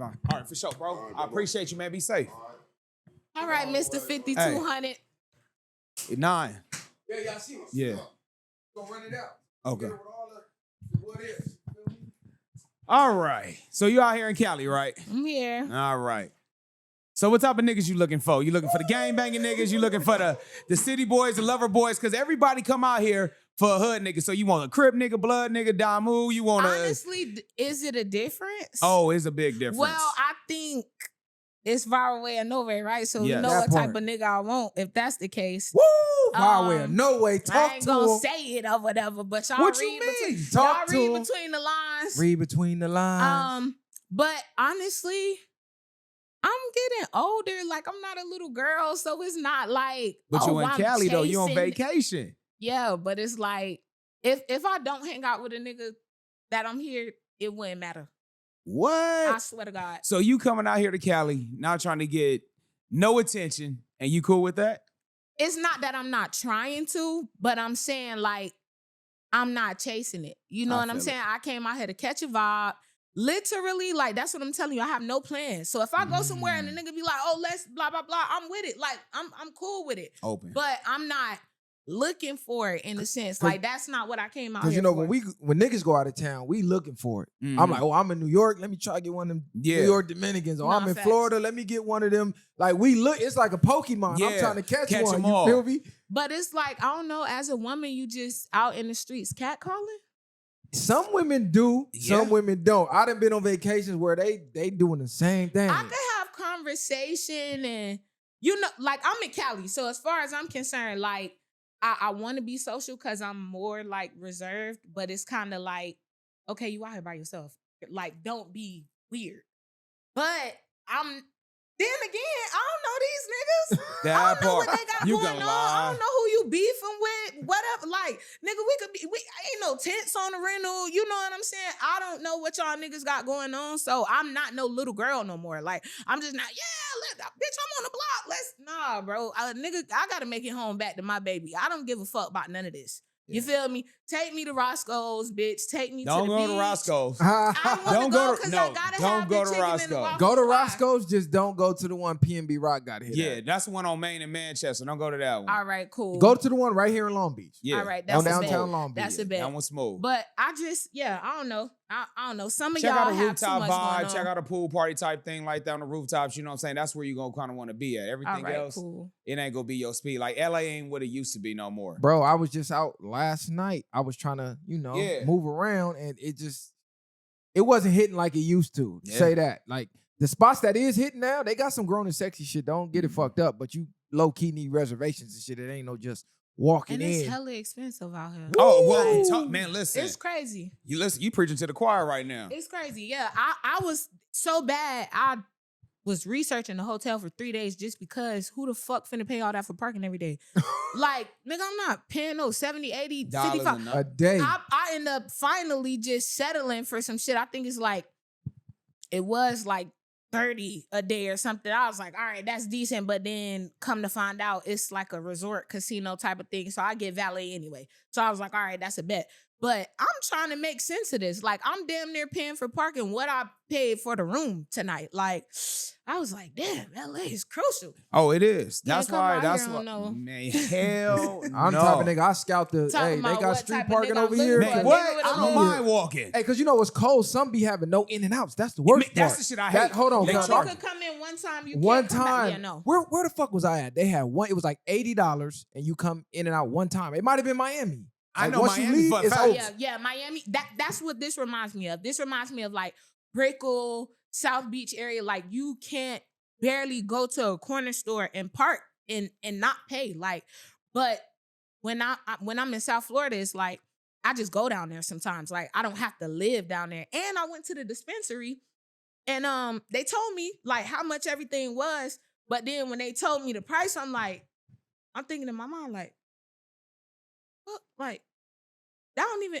But then when I looked at the receipt, I got damn near $20 worth of taxes. I said, where the fuck am I at? Like, oh my God. Yes.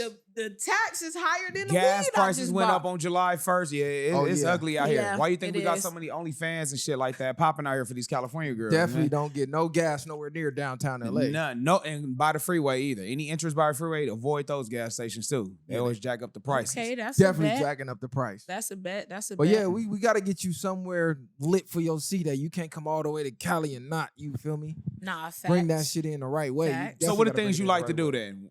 I like all type of stuff. Like, I don't know. These are like general ass questions. Like, As far- all right, She so want the tough questions. no, She I'm don't like want no wherever general.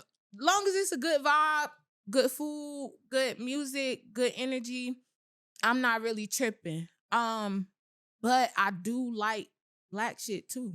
Like, I don't really want to be somewhere where I don't feel comfortable. Like, so I don't really like crazy bougie spots either.